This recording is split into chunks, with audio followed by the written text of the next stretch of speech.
No, can hear. Cannot hear. Cannot hear. Honolulu Fire Department. There we go. Thank you.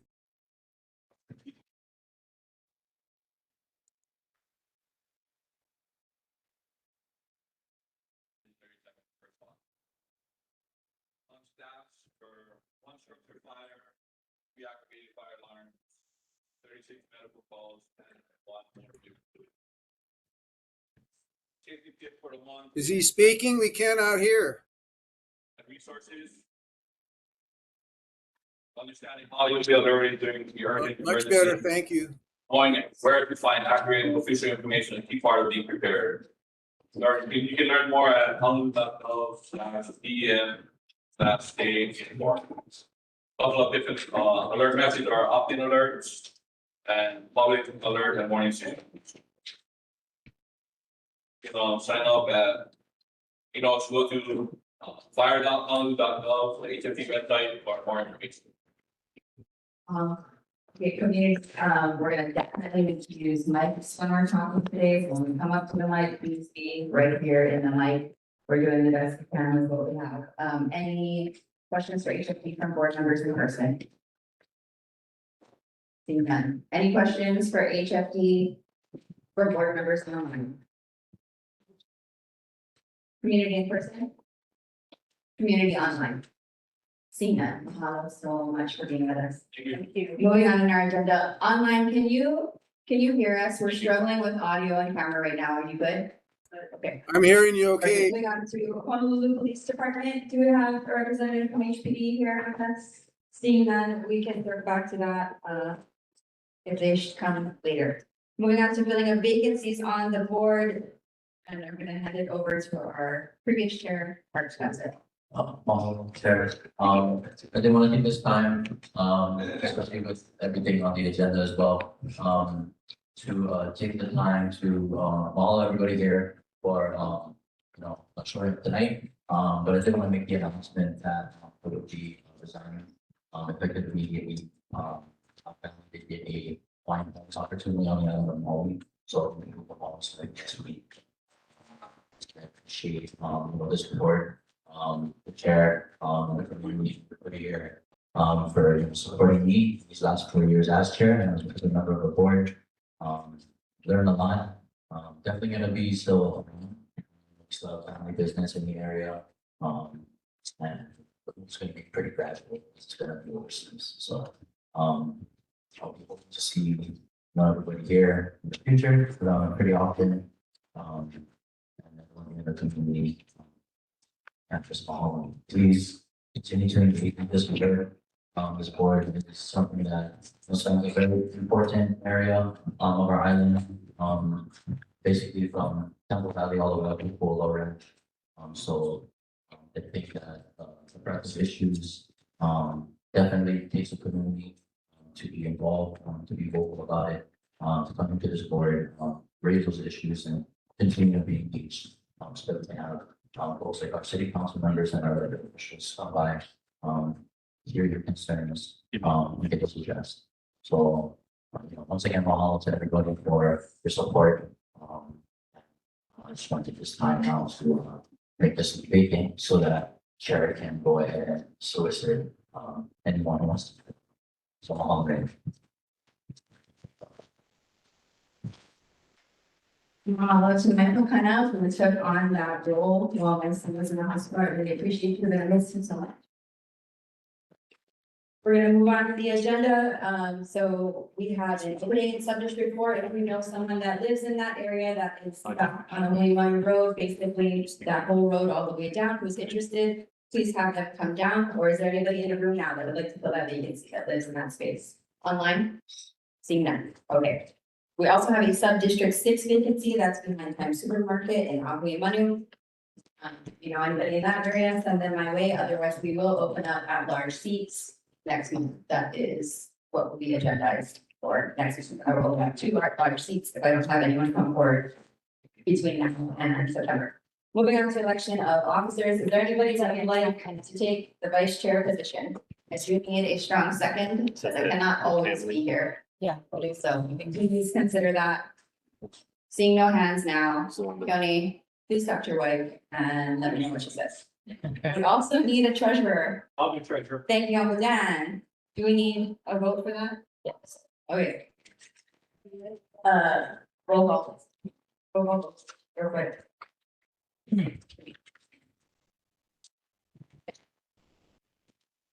Oh, wait, do I need to second here? Do I need to second? Is he volunteer? You just go down that. Okay, member Bender. I need a You need to say your last name. vendor, okay. So first, if you're gonna be voting aye, you please say the last name. Member Fernandez. Say your last name. Vendor. Fernandez. Vendor. Member Carola. Bender. Member Kubo. Bender. Member Lavasser. Okay.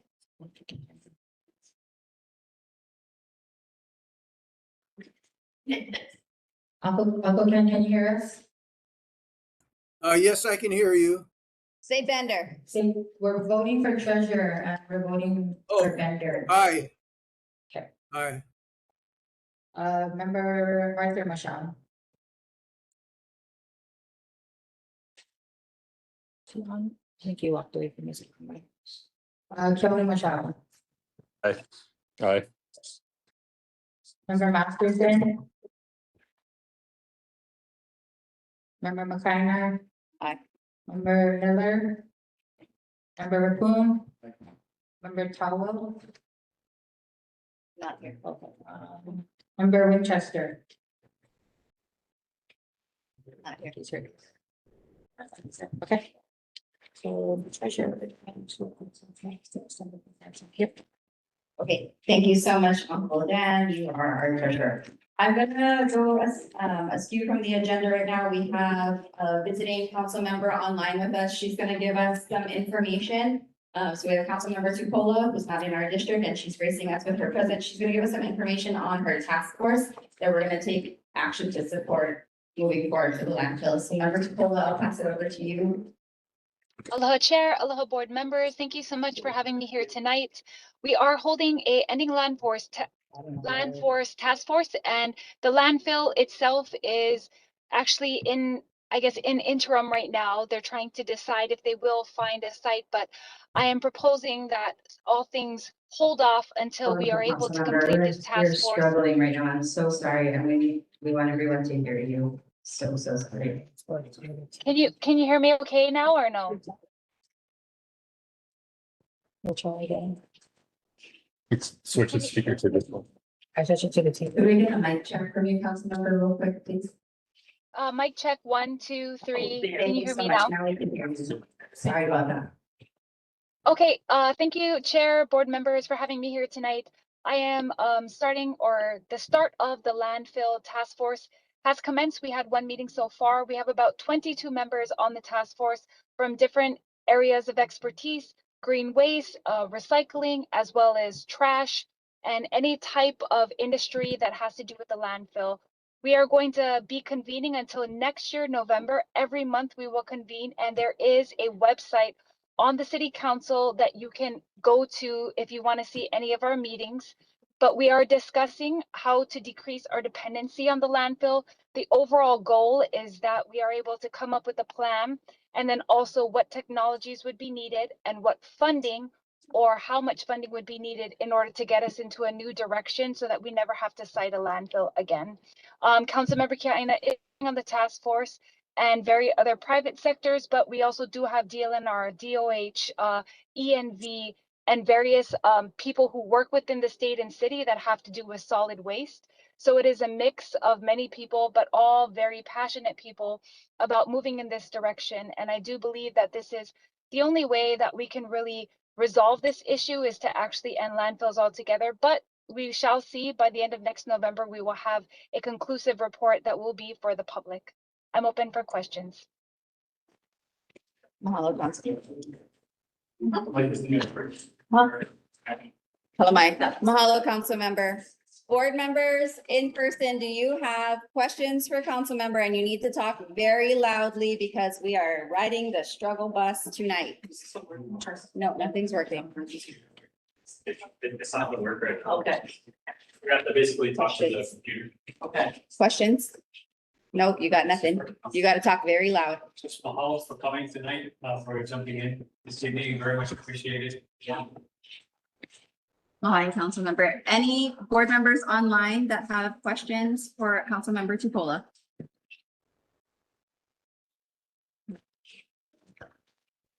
Uncle Ken talking to you. No, he's muted. I think Seeing he's on none. the phone. Community in person, do you have any questions for council member Tupola? Seeing none. Community online, any questions for council member Tupola? Seeing none. Thank you so much for taking the time to be with us. I apologize again for the sound. Here. Moving on in our agenda to Mayor Rick Blangiardi's representative, Warren Mamizuka from the Department of Facility Maintenance. Hi, sorry, can you use your loud voice? Because we have no sound. My whisper is loud. Okay. But, hello, Warren Mamizuka, Deputy Director for the Department of Facility Maintenance. I know I haven't been here the past couple of months, and I apologize. I was a little bit busy, but, tonight I only had one report. And that's, a carryover, I think, a couple of months ago. And, the issue is, regular street maintenance. Miller suggested a regular street maintenance scheduled to Waiahole and Waisani Bridge. So, actually, those bridges are, Kamehameha Highway is actually under the jurisdiction of the State Department of Transportation. But after the Kona rules, Director Sniffen hired a contractor. As you drive past, you see a lot of work has been done. They've done some dredging, widening, removing, mangroves and other vegetation. So we actually, the city and the state, we're actually partnering and, we're looking at, doing more stream cleaning together and so that way we can actually, maintain these streams, on a regular basis, so we want to try and get to the point where we can get out at least, annually to get some of the streams, the overgrowth and, some, debris, stream removal, yeah. So, I can take any question at this time. Board members in person, anything for the account? If you do, use the mic, please, and thank you. Microphone. Yeah, you're asking a question. Okay. Go. Thanks, Juan, for being here, and I know, one of the bridge is on State Highway. So on, yeah, they can be taking all of the cleanups underneath all of the bridges are really critical. Mainland Highway, just wanted to frustrate from that. In gas therapy with the race therapy. And I brought this up before that the state, I believe, that articulated more science. They keep it in the base by taking the. I think the one that's hot. State Park Mower, yeah. I believe they do. Yeah, again, the reason I bring it up.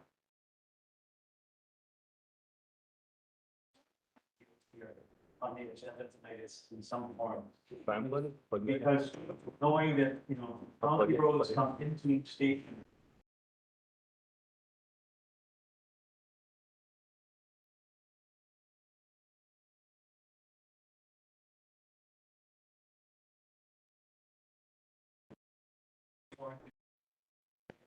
King of the Meeting, State Park, King of, here and so on, but sharing the use of that needed more.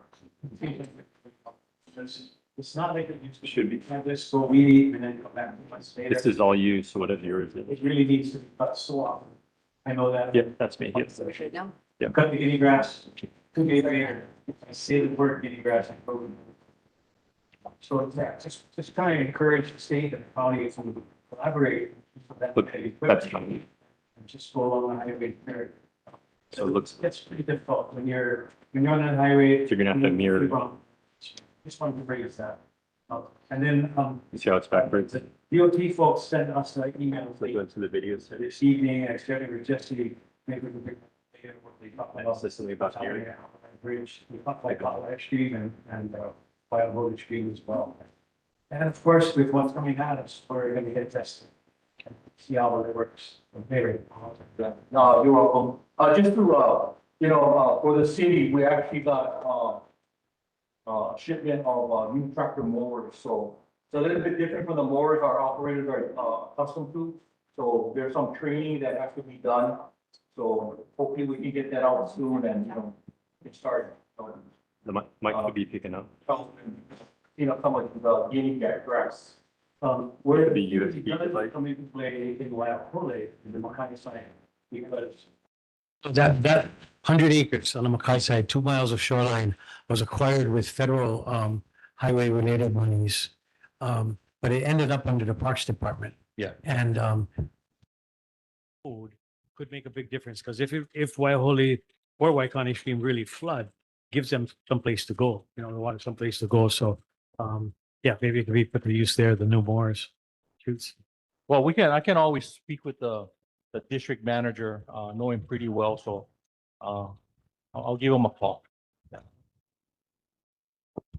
Any other board members in person? We'll call my board members and then we'll come to community afterwards. Board members online. Anything from mayor's office? Seeing no Yeah. hands. Yeah, Oh, I do. Tony, No, I just wanted to, I don't know if it's a city or state thing, but I just want to bring it to the attention because I didn't get to say it while the police were here, but that homeless encampment across the Heia Boat Harbor is growing. And there's issues. There's a bunch of mentally unstable people there. And there's a couple in particular that like they'll walk in the middle of the road across the long bridge and stuff. So I just want to bring it to the attention of the mayor and the governor's office and the police even to make sure that like, something's done. I would not like to see, be driving my kids to school and then have somebody lying there on the side of the road because of that issue. And it's kind of dangerous up there. They come out of the bushes and stuff and you can't see them until the last minute. And it's just becoming a more bigger and bigger issue here in the community. So I just wanted to throw that out there. That's all. Yeah, I guess, I can talk to our guide and coordinate something with HPD and Department of Parks and Rec. any other board member online? Community in person? Can we pass them a mic? Thank you. Good afternoon, everybody. My name is Dean Pangaro from Astronomical Kindness, and where you guys are cleaning is fabulous. I can tell you guys did awesome job. The water is flowing nicely. The storm is coming, and we just have to be aware of it. It's flowing nicely. I'm very proud of you guys' work. I was very critical in the beginning, but now I see it's working, and I like what that. As far as what the other person said about the homeless, big deal. You guys have to be aware that there is 4 programs. that take care of that. But I'm starting to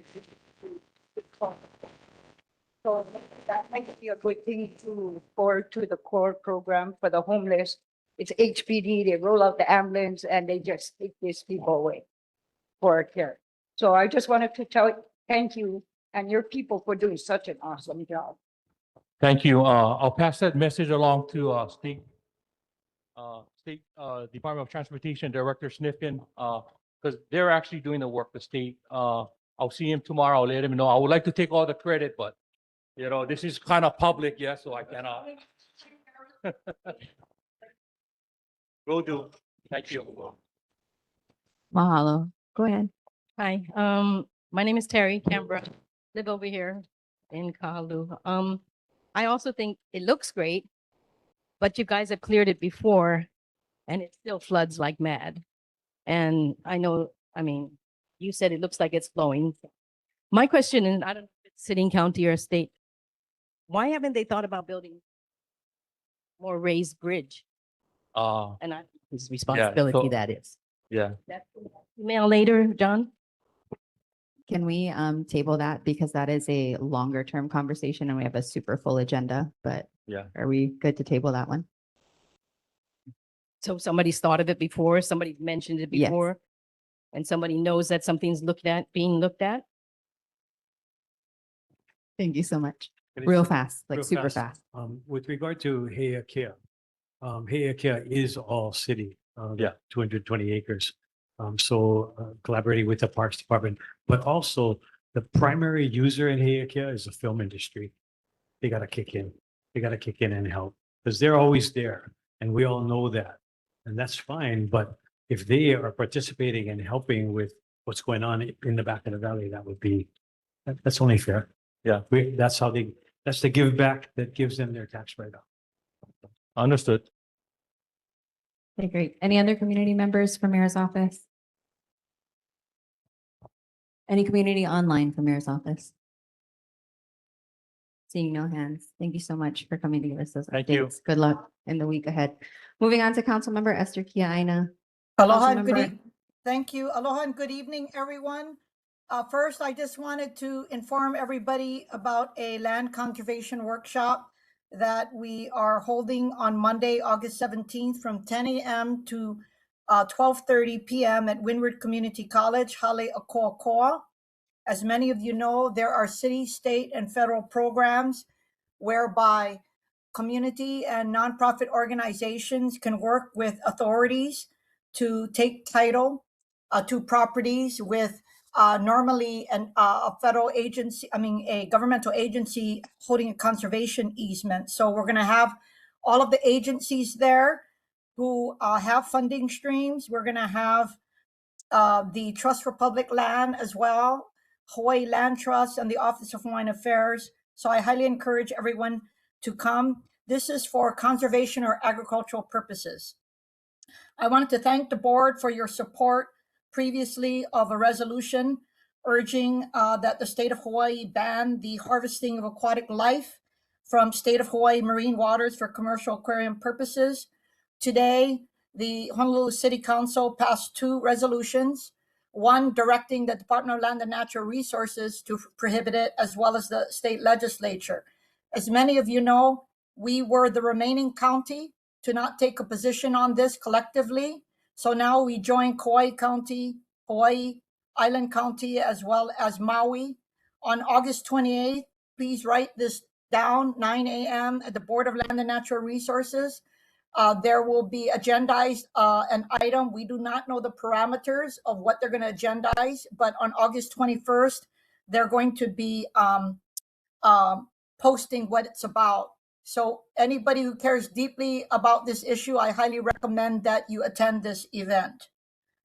With regard to your resolution today, thank you again to your taking a vote on opposing Kapa'akori as a potential landfill site. I think we all know that this is not NIMBYism. The fact of the matter is that from Makapu'u all the way to Ka'ava, my office has done a lot of research on the landfill history on Oahu. We have had 11 landfill sites in our area. And of course, we have 1 active at Kaneohe Marine Corps Base. I do know that the due diligence has not been done by the administration.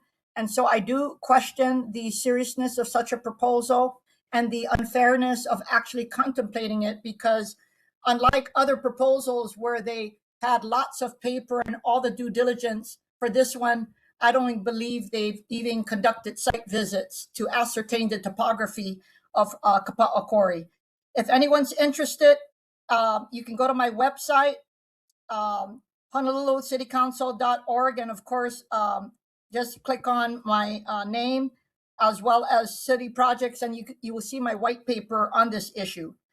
For what we can do at the city council, I will oppose all funding for such a project, and I would also oppose any effort to have a public infrastructure map. It's called a PIM to locate this site.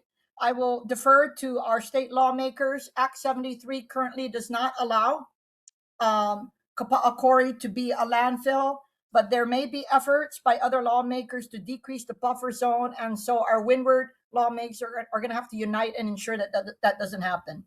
And that's my update for this evening. Chair, if anyone has any questions, I'm here to answer anything anyone wants to Councilmember. ask me. Thank you so much. Board members in person, anything for Councilmember Kiaina? Seeing none. Board members online? Any questions? Uncle Ken, go ahead, talk really loud. You ever heard me otherwise? Well, we were having a sound issue. Okay. You hear me okay? I think we're fixed, yep. Okay. It sounded like in the beginning you were talking about a meeting of some sort in which you're trying to determine ownership to lands that are in question.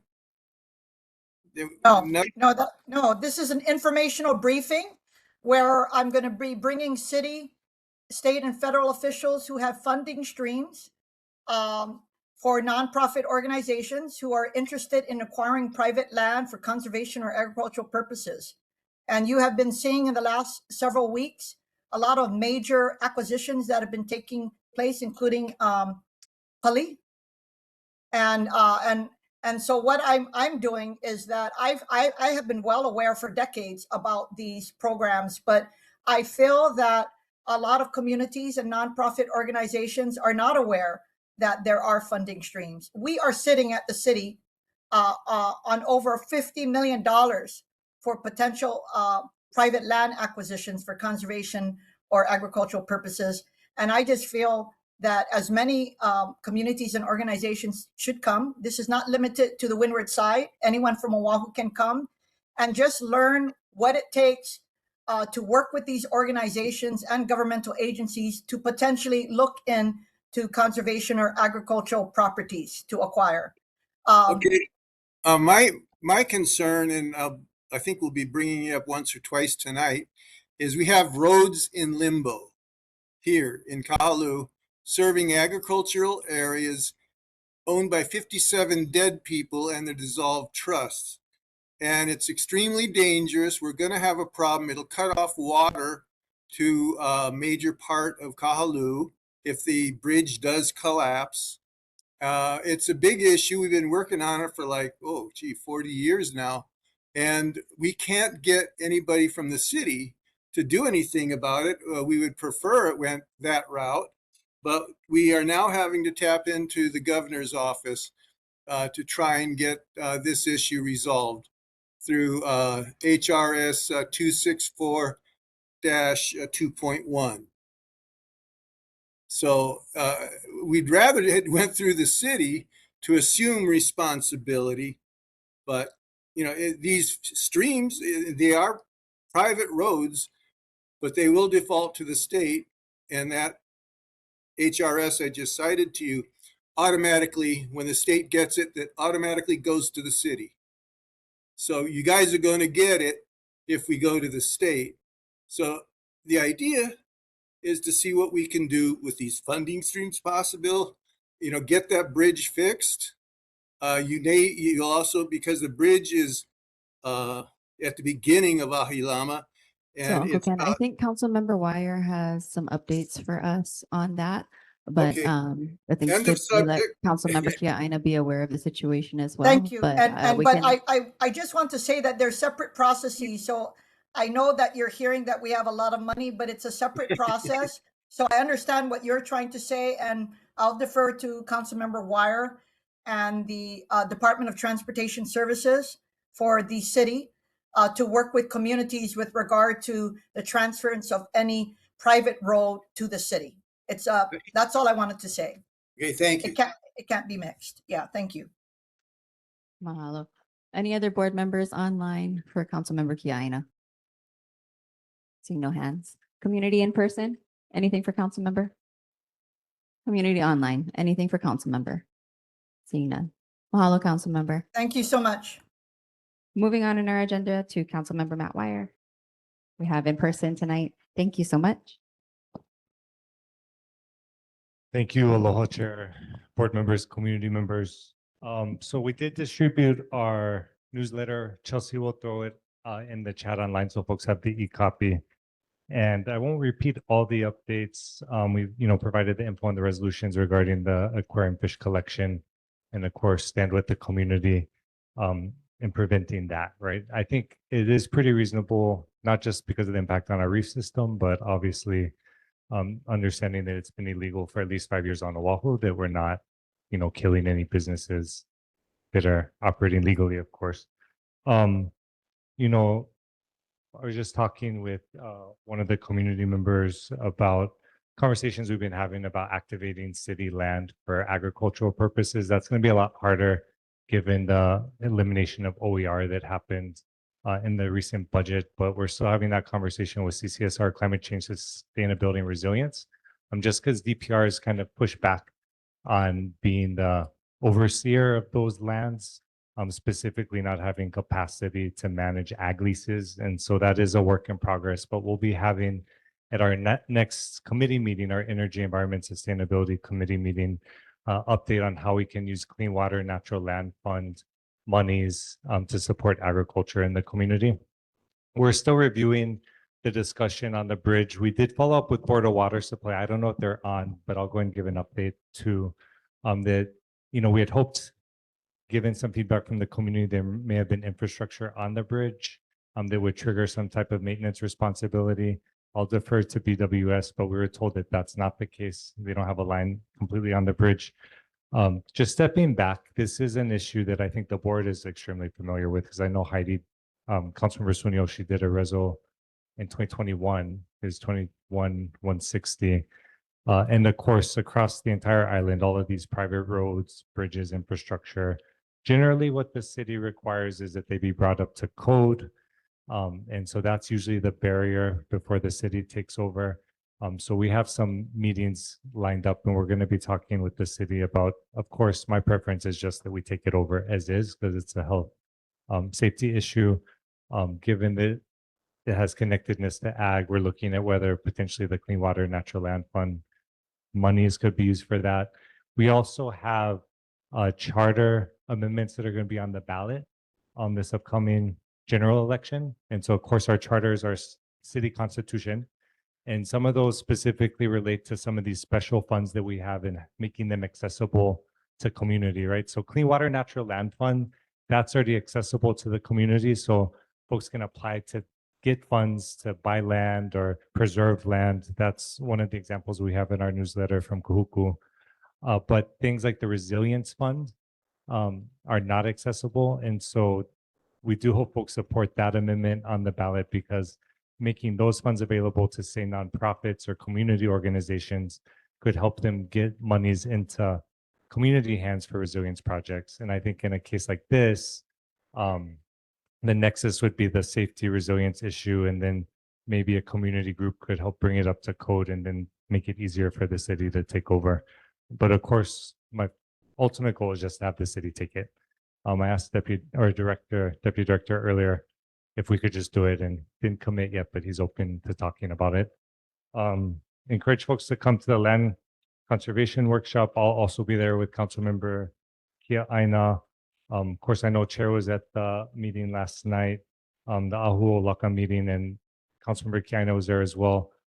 We'll be working with our state delegation, so I'll defer to them if they have updates. But to the extent that HPD can be assisting with DLNR, or there's any adjustments to city regulations that could assist with the commercial activity going on in the Bay, of course, we'll be happy to do that. I know we talked about maybe the parking enforcement that could assist with some of the activities, so we'll continue to brainstorm that. And then, of course, just making sure I didn't miss anything, but don't want to repeat also what Councilmember Kia Aina said. We're still talking with CCSR, so Climate Change, Sustainability, and Resilience, and our Department of Emergency Management about our resolution to have them implement standards for these resilience hubs that we put, that the council approved $16 million for in our most recent budget. And so essentially that would be creating spaces where folks could more easily shelter and maybe access essential items, right? Because I think we all know that we're limited on shelter space, particularly for larger storms. Most of our publicly available shelter spaces did of course change every storm, because it's going to be based on the conditions are mainly to get folks out of inundation zones, flooding and whatnot. And so they wouldn't be able to really serve in a high wind event.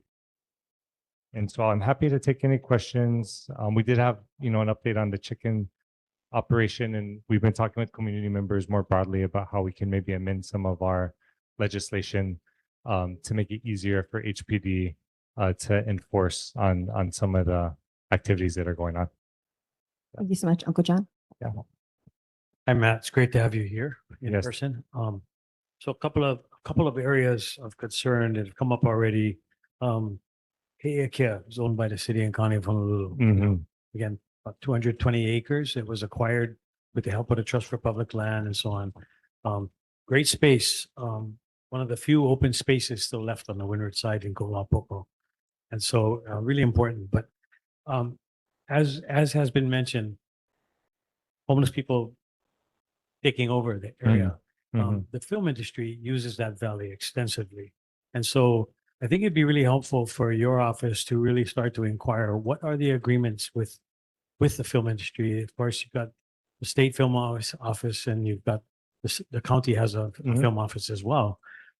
I think the community needs to have a better understanding. All of us need to understand better what is the arrangement? What is the agreement? Because there's all kinds of issues in Heiakia, whether it's people, homeless people living in there or former cesspools that haven't been filled in that people like Rocky, Kahaluʻu and others still know about. And what are the long-term plans that really need to start to be supported there? The give back of the film industry is often sort of buckshot, a tent here, a perk there, but giving back with a plan, I think would be really, really helpful. So knowing more about that would be great. That means bringing the Parks Department to the table. Yeah. They're not easy to get to the table. So, I had conversations with Laura Thielen about this and nothing has happened. It's just overgrown and there's a fence in front of it and nobody really doing any planning there. The other area that is of huge concern is all of Kahaluʻu Regional Park. Everything that you see along the shoreline of the lagoon there, flood control of Muliwai, I used to mow that and it's completely overgrown by invasive plants and so on. And Parks has done nothing in the back area. Basically, roughly 17 acres, that's Kahaluʻu Regional Park that has been developed. Didn't have any playing problem. fields and so on. No But problem. the whole back area of Kahaluʻu, all the way back to Waihee Stream and up where Joe Watt was talking about Kahaluʻu Park and so on, completely overgrown Yeah. and overrun by all kinds of things that shouldn't be there. So we really need help there. I think. Yeah. Help us to get Parks Department to the table and start to follow some of the plans. In this instance, in Kahaluʻu Regional Park instance, there is a plan for it, but it's not being executed at all. So, and Kahaluʻu Regional Park also includes the Makai site where Kiahiakohoi practices. That's coming up on our agenda as well. Everything that has been done in support of that canoe club has been done by the canoe club and by the community, not Parks Department. We need help with that. It also extends all the way down to where the art supply used to be, that Makai area as well, which at one point got completely cleared and now is completely overgrown. So we really, really need some help. And I know that's longer term stuff, but your office can help with that. Yeah. So, No, appreciate that insight. I'll just share, I think it'll be challenging to get parks specifically.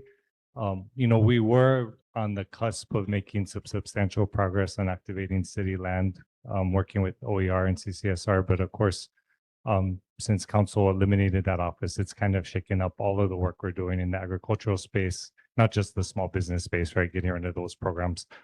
And so we're kind of having to pivot and assess, but I totally agree. I think a part of, reducing the types of activity you're talking about are activating those lands. And I think getting them in community hands is really one of the best ways to do that. And that applies, all the parcels you're talking about in Waikane as well. And so definitely top of mind. And so I'll follow up with the film office also, but then I'll revisit the conversation with Parks. If it was purely up to Parks right now, their inclination is to try to bring in state partners, which I don't think is necessarily ideal because I think given the role, not on every parcel. I mean, I'm open to the conversation for some, But I think the way ADC and they operate and their clientele is maybe different from who we want to make city land available, particularly in the ag space. Say like hypothetically, community organizations that are already doing that work, people coming out of Go Farm that maybe have skill sets, but land is the most challenging to access. So totally agree with you on that. So we'll do some follow up. And I'll just add, I should have said, I'll fully support and stand with Councilmember Kiaina to oppose any funding in our city budget for the landfill location. And that includes for the PIM symbol as well. And that's the same way, same thing we did when they tried to put over the aquifer and we were able to just take it out of the budget. Yeah. Mahalo. Any other board members in person for Councilmember Wire? Board members online. Uncle Ken, make it quick. Do you hear me? I Perfectly. was really glad to see Mr. Yasukawa's Board of Water Supply letter, because it explains what the plan is for. And we've been discussing for 40 years what the results will be when that bridge collapses. Currently, about 8 feet Mauka of that bridge is a concrete encased 5-inch pipe that serves a large area. One of the major directions of a high-speed crash, kids, whatever, adults getting home late or something, whatever, it'll go right over the edge, possibly if the bridge collapses or whatever, and it'll hit that pipe. Okay, so what Barry was addressing is another pipe that's further Mauka, which is in the plan. Okay, and the problem we've been working on for 40 years, and it's nice that he defined that in that letter, because we totally support the letter. Our problem is the current situation. That bridge has been ready to collapse for 40 years. And the recent, especially after the Kona lows rain and the water that came through there, it made even more damage. Rick Tall and I are beside ourselves trying to get something done. Now, I did cite earlier HRS 264-2.1.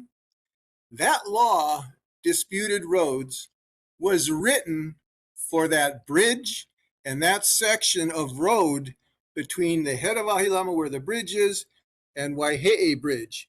That law was written for that section because we couldn't get anywhere with the city to do the right thing and take it over.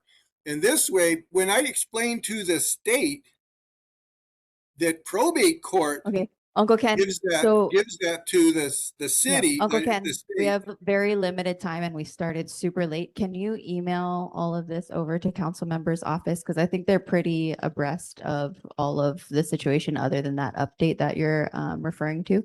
Okay, So well, if we just can as long as he knows that law was written for what we're talking about. I'm pretty Okay, sure council member's an attorney, so I think he I'll just, might know. yeah, I'll just add, I mean, I'm not going to oppose that. So if, like I said, I'm asking the city to take it over. Obviously, if I was mayor, I could just tell them to do it. But right now we're working with the department.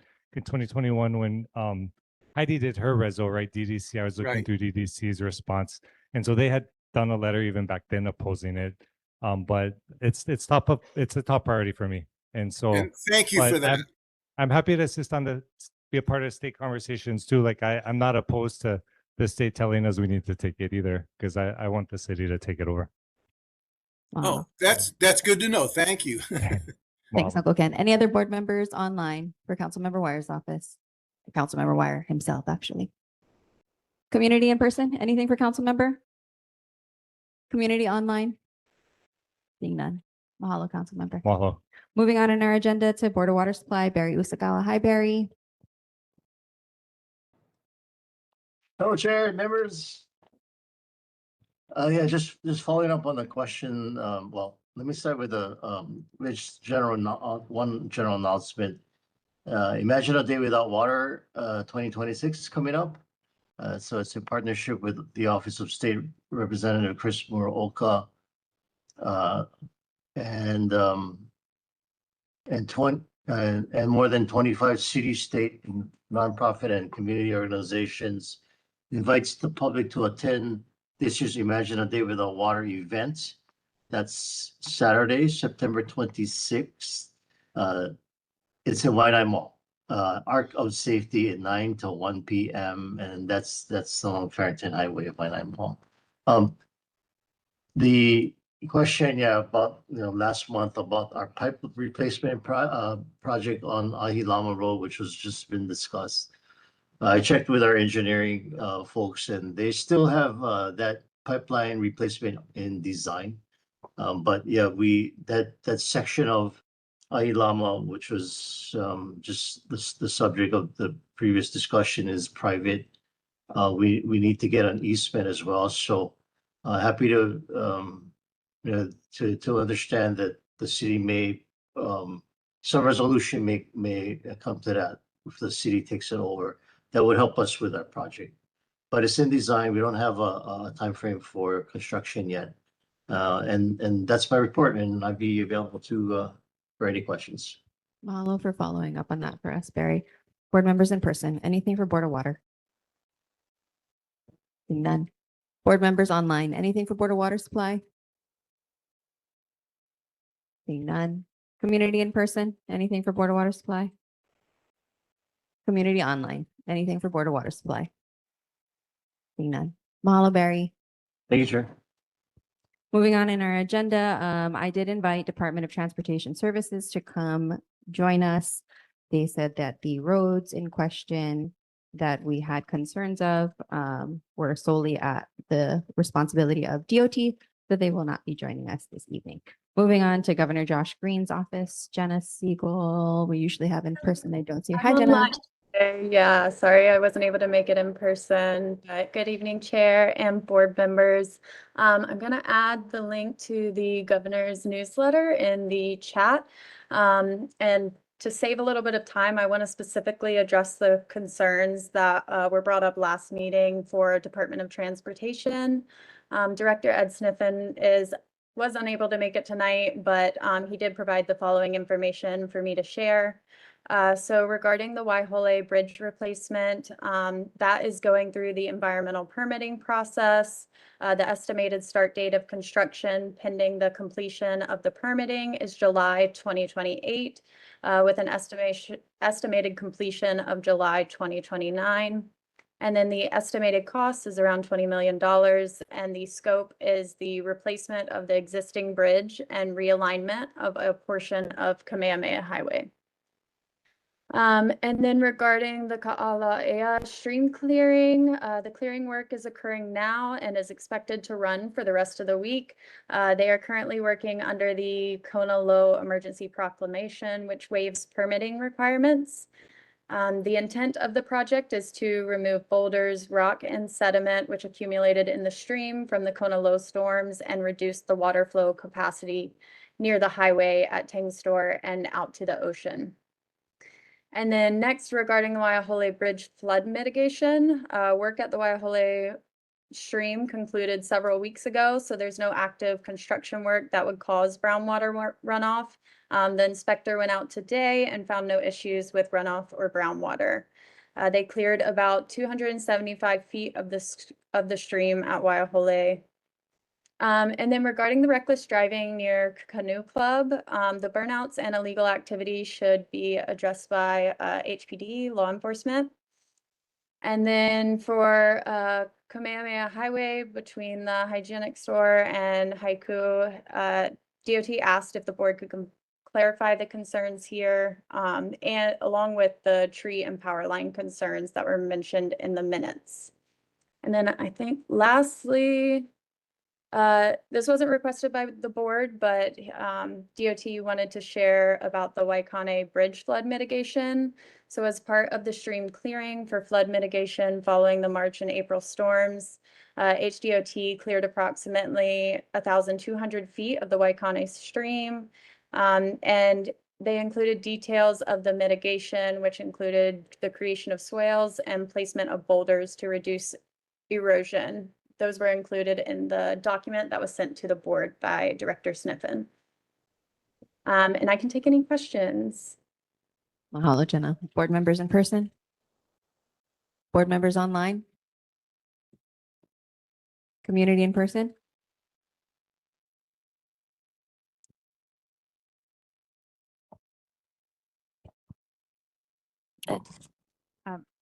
Hello. I have a question. The permitting is under what act do you get to avoid having to do any permits regarding emptying waters that go into the bay or affect waters that go into the bay? Like I the can check- bridges? Yeah, I can check with DOT what the permitting process is and what is mandating that. Say again? I said I can check with DOT on what their permitting process is and what their the rules and regulations that they're following.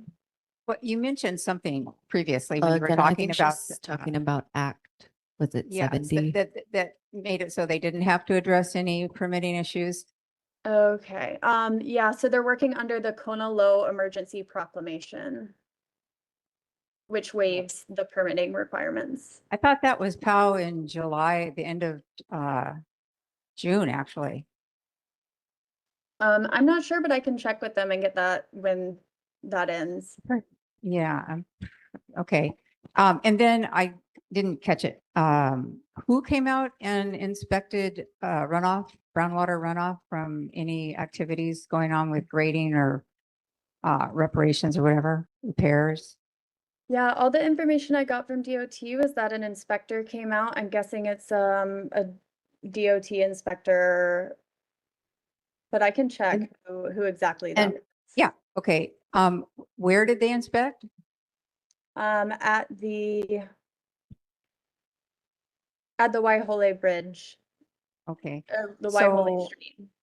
Just since May, or March, I'm sorry, when the storms were here and after that until now, the water in Kahalu'u is mud. I mean, we are the mud flats. I've lived there for a gazillion years and it's always mud flats, but it's never been mud for like 3 months. So when you're out in the water, you can see it coming. If you're paddling out there and look towards Waikane, Waihole, you can see just plumes of red dirt coming down. So something is happening still. And I don't know what that is. And I'd be really curious as to inspector, when and where and what he inspected. Okay. But I realize it's mud flats and we do have dirty water or mud, but it's been really continuous. That's it. Thank you. Okay, thank you. Oh, Ludi. Any other community in person for Gov's office / DOT? Community online, anything for Gov's office / DOT? Seeing none. Mahalo, Jenna. Yeah, of course. Moving on in our agenda to Senator Brenton Awa's office, we have Senator in person.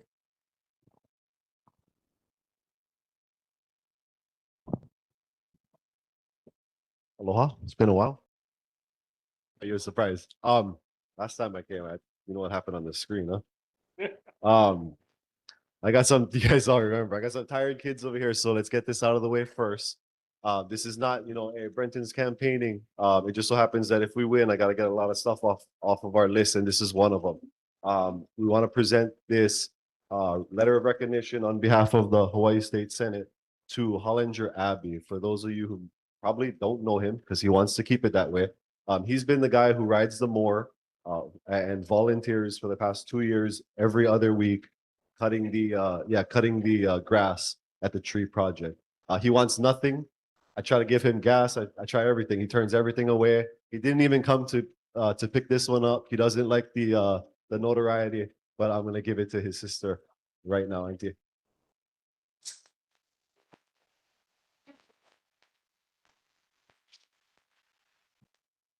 And I'll be open for questions, but Matt left already, but the Kahalu'u Regional Park. That was Matt, Mr. Kahalu'u Regional Park. The last step I heard of was green light. We was just waiting on scheduling with Rick or in them. What do you guys know what happened with that? Is that That's still what it is? Okay, so we can get it done. It should be an easy job. We can follow up, but yeah, I don't know what the scheduling was. So thanks for bringing it up. Other than that, open for questions. Oh, real quick, another thing about the trees, we're now up to 77 trees that we clone. And within probably about 2 to 3 weeks, once they're ready, they're all potted. We're just quarantining them. We got some fire ants on the Temple Valley side of the project that came over. But we got all of these. We're quarantining them. Once they're ready to go, we got a bunch of schools from Kahuku to Kaneohe Elementary, plus you guys boards who are gonna plant them. So thank you guys. I don't know where you're gonna plant it, but we appreciate that because we're not only creating food there, which all the trees are now giving food. We're spreading them out in the community. With that, over for questions. Board members in person. Microphone. Are you? Okay. Okay. We can do that. Okay, We can do they're that. gonna hang out at Uncle John's house. Board members online. Anything for Senator Wah? Seeing none. Community in person, anything for Senator Wah? Community online, anything for Senator Wah? Seeing none. Mahalo, All Senator. right, mahalo. Moving on in our agenda to Representative Lisa Kitagawa. Rep Kitagawa is not able to be with us tonight, so she emailed me a short report. She says, thank you to the community members who participated and donated to our annual Castle Complex School Supply Drive in July. We were able to provide over 500 students with school supplies, thanks to everyone's generosity. All 10 schools in our complex area. 8 elementary schools, King and Castle, received school supplies. Thank you to everyone who participated in our primary election this past Saturday. I am thankful to be able to continue to serve as your representative for the next 2 years. If you have any questions or concerns, please reach out to my office. Thank you. Moving on in our agenda to the Department of Health. Do we have a DOH representative in person or online? Okay, seeing none. I did invite them. We had some correspondence, but hopefully we'll see them next month. And hopefully they will be a regular attendee with our community reports. Moving on to Department of Transportation, as Jenna already gave the report for DOT, things are ramping up here with the potential storm. So DOT was going to come to us online, but they unfortunately have other kuleana right now. They will come to us next month. Moving on to Hawaiian Electric Company, who I also invited. Do we have a representative from HECO in person or online? Okay, seeing none. Hopefully they join us next month as well. They are probably also gearing up for the storm. Moving on to Hawaiian Telecom. We're so lucky we have Kalani Andrade here, and he is going to come up and have a chat with us. Thanks, Kalani, for being with us. Aloha, Chair, and thank you to Chair and board members for inviting us to your community meeting. I think it's important that we get back in touch with the community and come out, and so our plan is to spend more time out here. So since this is our first time being out here in a while, or if ever, I'll just provide a few updates on Hawaiian Tel and some of the initiatives that we're doing. We have been doing a fiber build initiative to do statewide to be the first fiber-enabled state in the country. We are about 3.5 years into that process, or 4 years into that process, and we look to finish that up within the next 6 to 8 months. Neighbor islands are complete except Hawaii Island, and most of the work is being done here on Oahu. How it pertains to this community is we are about 71% complete in Kaneohe, 80% in Ka'awa, 61% built out in Kahaluʻu, and 75% in Laie. So the pockets and the areas that are not complete yet on this side are a little tougher to get to. There may be direct barrier conduit issues that we're working through, but they are targeted to be complete within the next 8 months or so. So that's where we are with the fiber build. So it's very exciting. The expectation is to get fiber to the community everywhere and unserved or underserved areas. So that's been the target for us for the last 5 years. I think the company spent $1.2 billion just to invest in fiber optic cables going forward. The next initiative, which is probably important to the community and to us as well, as we see it every day, is the copper removal initiative, right? So now that the fiber is in place, the next step for us to go out and start removing legacy infrastructure, which includes a lot of the heavy copper cables that you see on the pole lines and things like that. So that is an initiative that is starting up this quarter, and it'll probably proceed over the next 3 to 5 years. We're currently starting in high-risk areas, a lot of the neighbor islands that are already complete with fiber, but the expectation is that Oahu and this community will probably get started towards the end of 2027 or 2028. And we'll provide more updates as the schedule comes out, fiber gets complete, and then we'll start looking at cleaning up some of that infrastructure along the highway and in the neighborhoods. And we'll make sure we'll notify folks when that's occurring, so you're not surprised to see crews out there in the neighborhoods. This is important for us because it does manage a lot of the deloading, the ugliness of the cables, and just getting rid of a lot of antiquated equipment and facilities out in the neighborhood. And I can provide more details on that as the schedule progresses and we start attending your meetings more often. And then the last thing is just that storm is coming this weekend. So we've stood up our internal network operations center, mobilized our crews. And we have our director of construction, Epo Morris, that is here. So it's her construction crews are standing by, ready to go. So if anything occurs during the storm, we're ready to mobilize. We've also been in contact and engaged with the state and county EOCs and the DEM. So standing by, getting updates from them and just being prepared for the storm that comes through.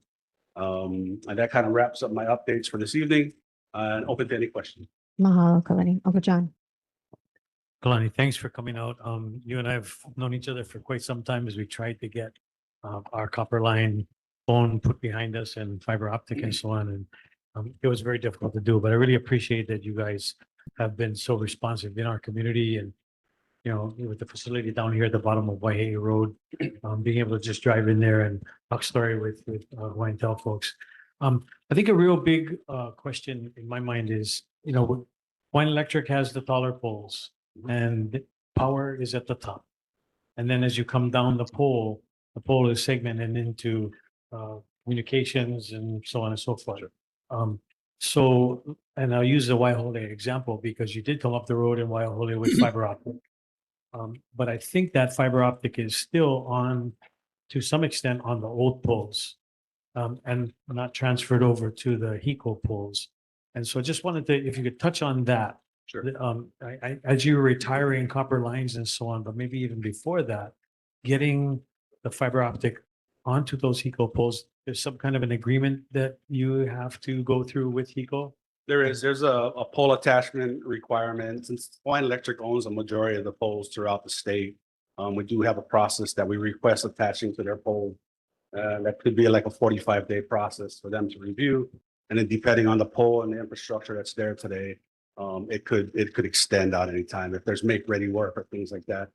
Certain poles, and I think the ones you're talking about up here are the larger steel poles, and I think they carry primary power.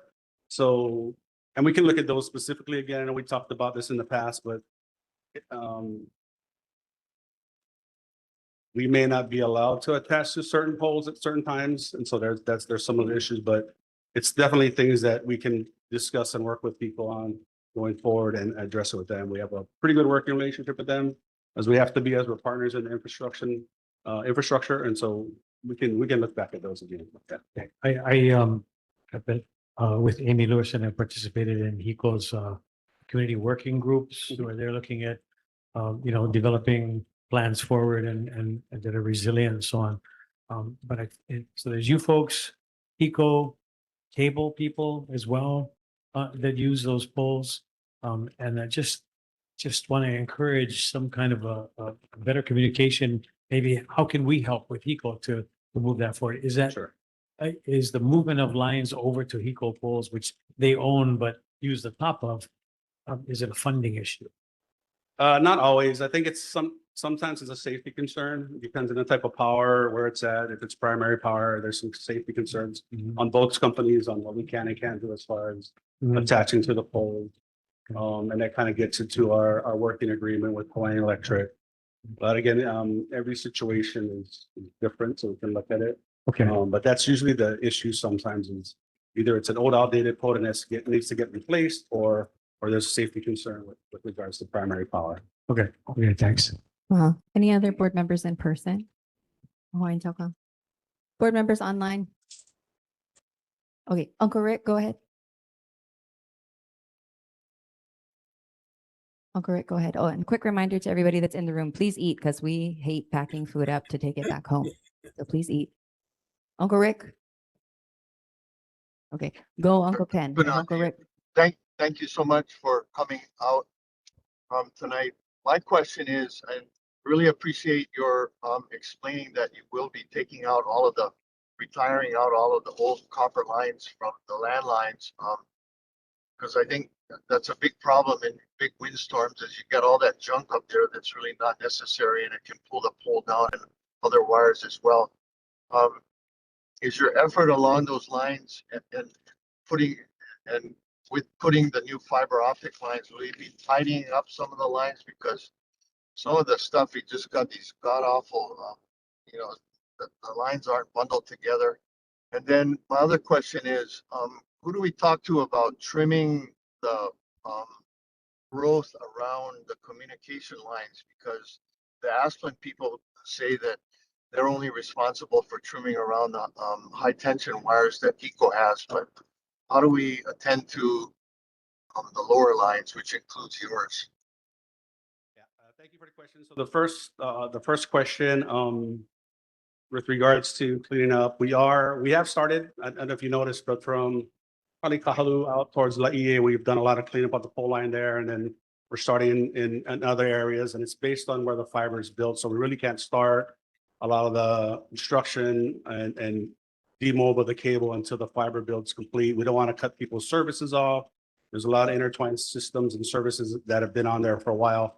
But as issues come up or there's concerns in the community or folks reach out to us, we go out and address them as we can. So the intent is to start cleaning up those pole lines this year and getting that cleaned up. With regards to the tree trimming in the comm space, that is our responsibility. So we can provide the chair and this board contact info that they can reach out directly to us and identify these. And part of our crews that maintain, we have our own contractors. Asplin is contracted directly with Wayne Electric. We are in discussions and we have our own contractors kind of address the tree trimming as well. So we'll provide you a link and an email. It can be myself and more Ipo for now until we get that. And if there's areas of concern, you can reach out directly to us and we'll get it taken care of. Mahalo. Yep. Thank you for your question. Oh, Ken. We live up at the top of a Ha'olelo, and we only got copper in the last 3 to 5 years. We had lead. We still have lead, and coming from the pole to my house, there's like 5 lines that were never taken down. So don't forget when if it doesn't look like copper, doesn't look like fiber, there's also lead. So we need my area where it comes off the pole into my house is like a rat nest. So please take those away, because I don't want to take it off and then find out I've cut out my internet or something. Okay, so I can't do it, but it's not copper and it's not fiber. It's lead. Thank you very much. Yeah, and part of our cleanup initiative. Ha'olelo. Okay, we got that. And then as fiber becomes available and fiber it gets runs to your house, if you order fiber from us, part of the crew's task is to remove the old, we call drop cables right from the pole to the house.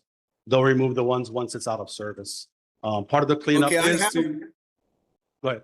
I have the fiber optic internet, okay, and a drop cable from there, okay, but they didn't clean up the other stuff. Okay, so Point of we order. need No repeating. somebody to No come out and repeating. check it out. Thank you. Thanks so much. Yeah, part of the cleanup initiative is to take down not just the main copper cables, but within the community, in the neighborhood, all the unused drop lines. And that takes a little more coordination because you don't want crews out in your yard taking stuff down. So we'll have to notify folks and send out a blanket notice to folks in the neighborhood, say that we'll be out there. And so you're not surprised with a Hawaiian tail person in your yard. So that is part of the address, the cleanup. But thank you for your question. I appreciate that. Any other board members online for Hawaiian Tel?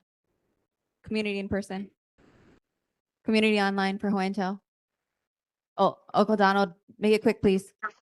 Yeah, thank you. Donald Sakmo, Kaneohe resident. Thank you for having fiber optics in Kaneohe. I want to know if the fiber optics has major damage, how fast does it able to repair it compared to copper, because it's fiber optics? What's the timeline normally? It's similar. I mean, that's one of the reasons why we're getting some of the legacy copper out of the system is it's older technology. The skill sets now is focused around fiber. So fiber restoration is pretty quick. I'd say it's similar to copper, sometimes a little easier since we have more of the technology, the tools, and the skill set to address fiber nowadays. Whereas copper, you got special guys that can take care of copper. We still have them on board, but copper becomes a lot more difficult just because of the age and the availability of materials. So fiber is if not the same, quicker than restoring copper. And again, it Thank you depends for on the clarification. individual issue. Yeah, thank you. Mahalo. Any other community members online for Hawaiian Tel? Seeing none. Thank you so much, Coach. I really appreciate you being here. Moving on in our agenda, we have Windward Community College Chancellor Artis Eschenberg. Hi, Artis. Aloha mai kako. I'll be quick. I've got 3 things to share. The first is mark your calendars, Paniolo Barbecue, September 19th, 10 to 2. It's a Saturday. We're gonna have a lot of fun activities for the keiki, all free, except the horseback rides will have a small charge to support our vet tech students. And there'll be music, hula halau. It's gonna be a really fun time. I hope everyone will come out and celebrate being country, or at least as country as we can be on Oahu. The second thing that I have is that they have kept the application period open until this Friday. So if you know someone who wants to come to college, could benefit from college, you can still apply. It's a free application for Windward Community College online. We'd love to have you at the college taking classes with us. And then related to that, we have our Ho'ole Scholarship, which guarantees that if you apply for financial aid and it doesn't cover your tuition, we will cover it. So any graduating high school senior from a public or public charter school on the Windward side knows that tuition will not come out of pocket at Windward Community College. I wanted to share that we've expanded it in 2 ways. One is we've noticed we have local kids who maybe got a scholarship to Kamehameha or to a private school, and they're back at home and they want to come to their home community college. They can write to my office and we will work to see if we can't find them a scholarship as well as part of our Ho'ole Ohana, because they didn't graduate from our public high school, but they're still our target population. These are students that have just graduated from our side. And then for all those who received Ho'ole last year, so 2 years ago graduated class, we expanded and we gave them a second year of Ho'ole this year. So both years of their associate's degree will have no tuition out of pocket expenses at Windward Community College. So that's our Ho'ole Hanaho Scholarship. Okay, that's all the news I have, and thank you. Mahalo. Mahalo, Artis. Mahalo, Artis. Board members Board in members. person, anything for Chancellor? Seeing none. Board members online, anything for Chancellor? None. Community in person? Community online? Mahalo, Artis. Mahalo. We're moving on in our agenda to Kaneohe Bay Regional Council. Member Keone Machado.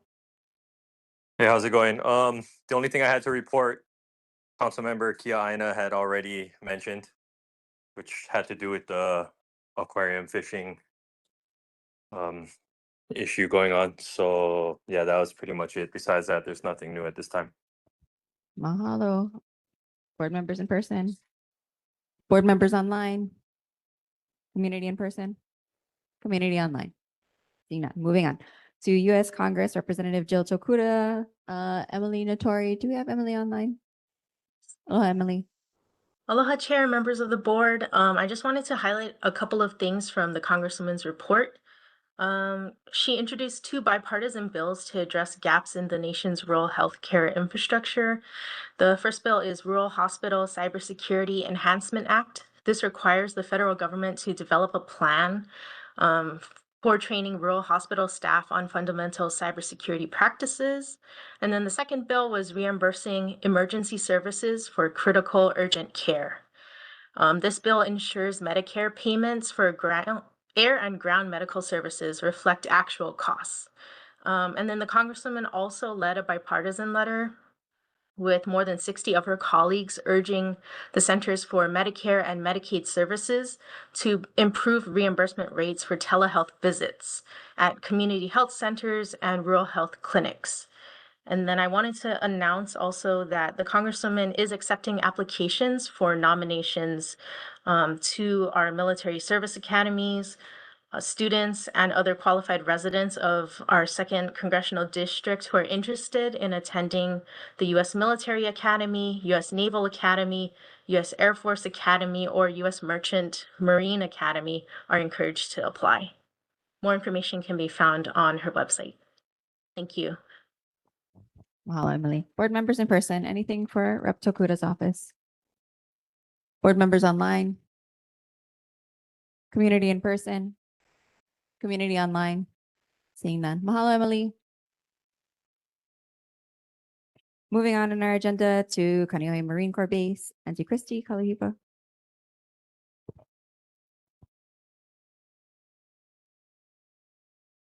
Aloha, good evening, Chair, members of the community and board members.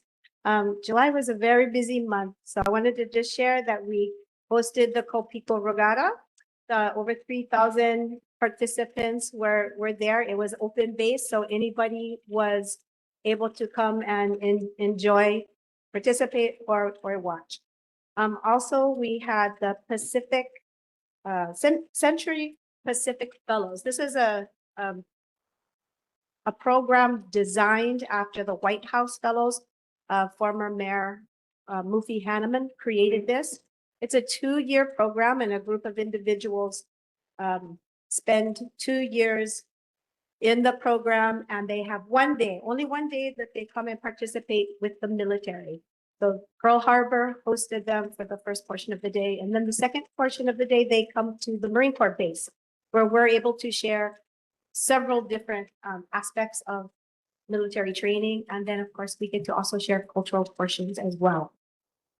We had the junior lifeguard, our very own Ian Matherson and Clark did a junior lifeguard program for the families on board, encouraging and teaching them water safety. Also, we had, let's see, it was a really busy week, busy month. RIMPAC is complete. All of us who live in Ikia, we have the full aircraft, noise. We get that impact really heavily. I have a flyer where you can please report any noise. I don't want to say complaint, but it's usually a complaint. But the information that you provide on this form, and I have some more over there on the table, it goes into a data system, and this information is given to the CAS Air Station and to other leadership so that they can visually see the data of how the aircraft and if there's ammunition training that individuals here, that you can report that as well, and so that they can see how that impacts the community. And that's all I have. Thank you. Mahalo, Auntie Christy. Board members in person for MCBH. Board members online for MCBH. Community in person. Community online. Mahalo, Auntie Christy. Moving on in our agenda to the City and County of Honolulu's GROW presentation, and we have Amber online to give us the presentation. Aloha, Amber. Hi, good evening. So sorry, let me share my presentation really quickly. Okay. Can you see my screen? Yes, sorry. I don't know if you can see the thumbs up. We can see it. Perfect. Aloha Chair and members of the board and the community. My name is Amber Unabia, and I am a recycling specialist with the City and County of Honolulu Refuse Division Recycling Branch. And I'd just like to briefly introduce the city's new GROW program. So GROW stands for Green Recycling Organic Waste. This program will expand the use of the green compost carts to include food scraps and wasted food. So this will affect those homes with the blue, gray, and green carts.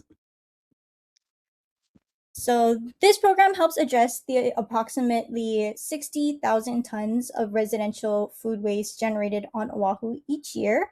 And it also supports the city's goal of achieving 95% landfill diversion by 2030. So right now, GROW is in its pilot stage that started on April 1st in Waipahu, Nanakuli, Hawaii Kai, Mililani, Kailua, and Kalihi. But starting October 1st, we will go island-wide. So what can go into the green compost cart? On the right side is what you can put in the carts already. So that's your green waste, your grass clippings, leaves, branches, anything plant related. And then on your left side of the screen, it is our new list of acceptable food items. I do want to highlight that you can put in meat, seafood, bones, even dairy products, but only semi-solids and solids at room temperature. So that is your cheeses and your yogurts. So no ice cream. Unfortunately, that is not solid at room temperature, so that would not be able to go into your green cart. And then what can't go into your compost cart, here's a list of items. I do want to highlight no bags. So whether that be plastic, compostable, or paper bags, no bags at this time, as well as other paper products, takeout containers, especially those that say compostable on it. Right now, we are not accepting those types of items because of the concerns about PFAS. We're not quite sure if those products have PFAS in them, and since PFAS, the forever chemical, which is now considered hazardous, we out of concern and out of we're not taking those at the moment, just so that we're not spreading a hazardous waste in the compost. So how can residents participate? So to participate, simply collect your food scraps in a sealed container. That could be a kitchen pail or a reusable bag, or you can also repurpose a container like a yogurt tub or a chili container. And then on the night before or morning of your collection day, you would put your food scraps into your cart loosely. Collection schedules will remain the same, so it will still be pick up every other week. And then to minimize mess, odors, and bugs, we do recommend freezing your food scraps. And we also recommend burying your food scraps with your green waste so the bugs don't get to it, as well as having your lid fully closed. If your lid is not able to close at this time, feel free to give our office a call and we'll help repair that for you. Okay, so residents may also drop off food scraps, wasted food, and green waste free of charge at Hawaiian Earth Recycling in Wahiawa. I know it's a little far for your community, but it is an option. Residents can take up to 2 loads per day using your own personal vehicles. At this time, city transfer stations and convenience centers will still be accepting green waste only.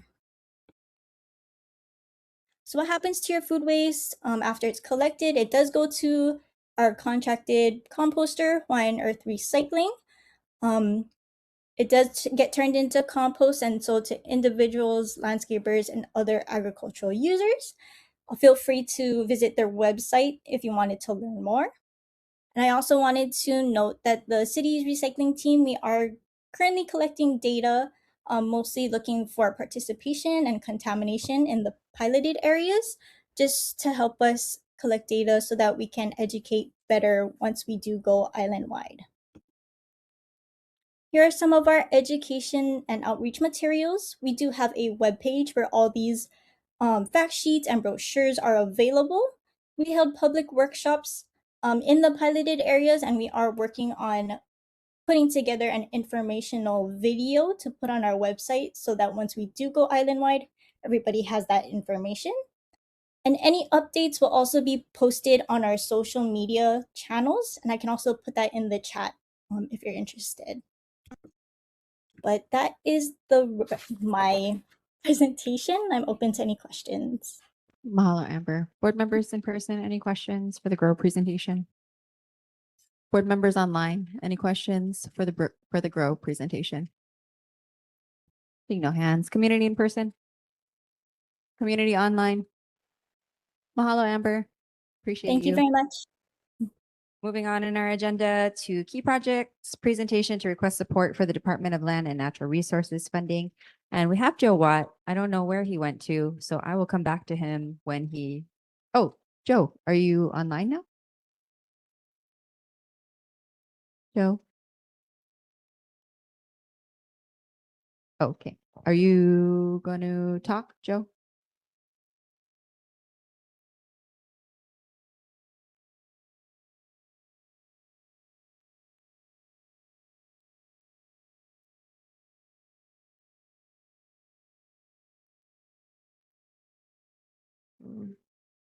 Give him a minute.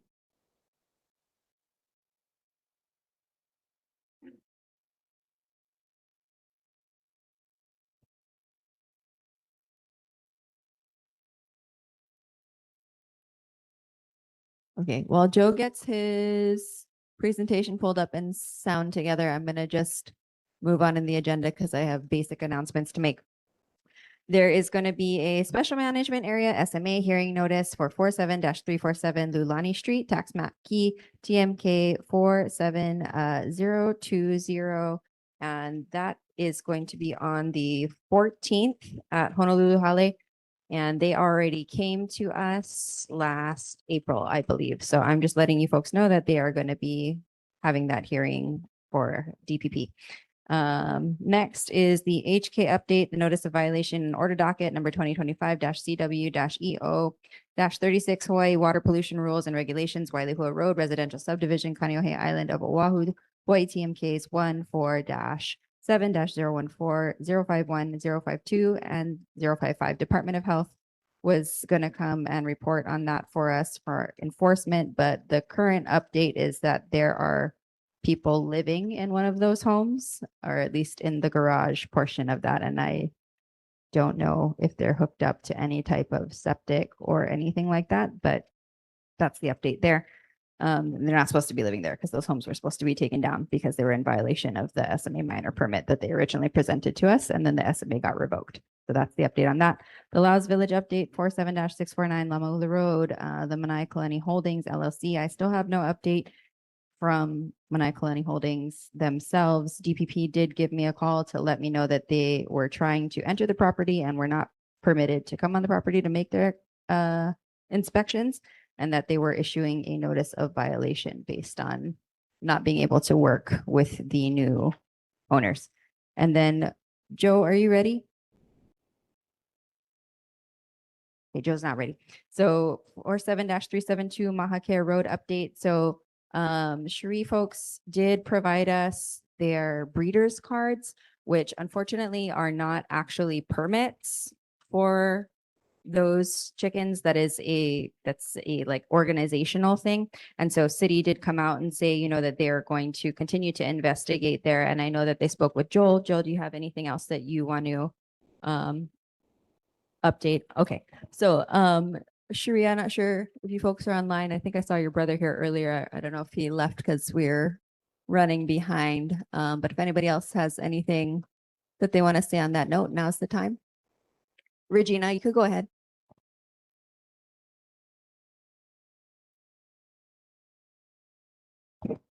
Kalamai Regina, you don't have sound. Okay, right there. This is my sound.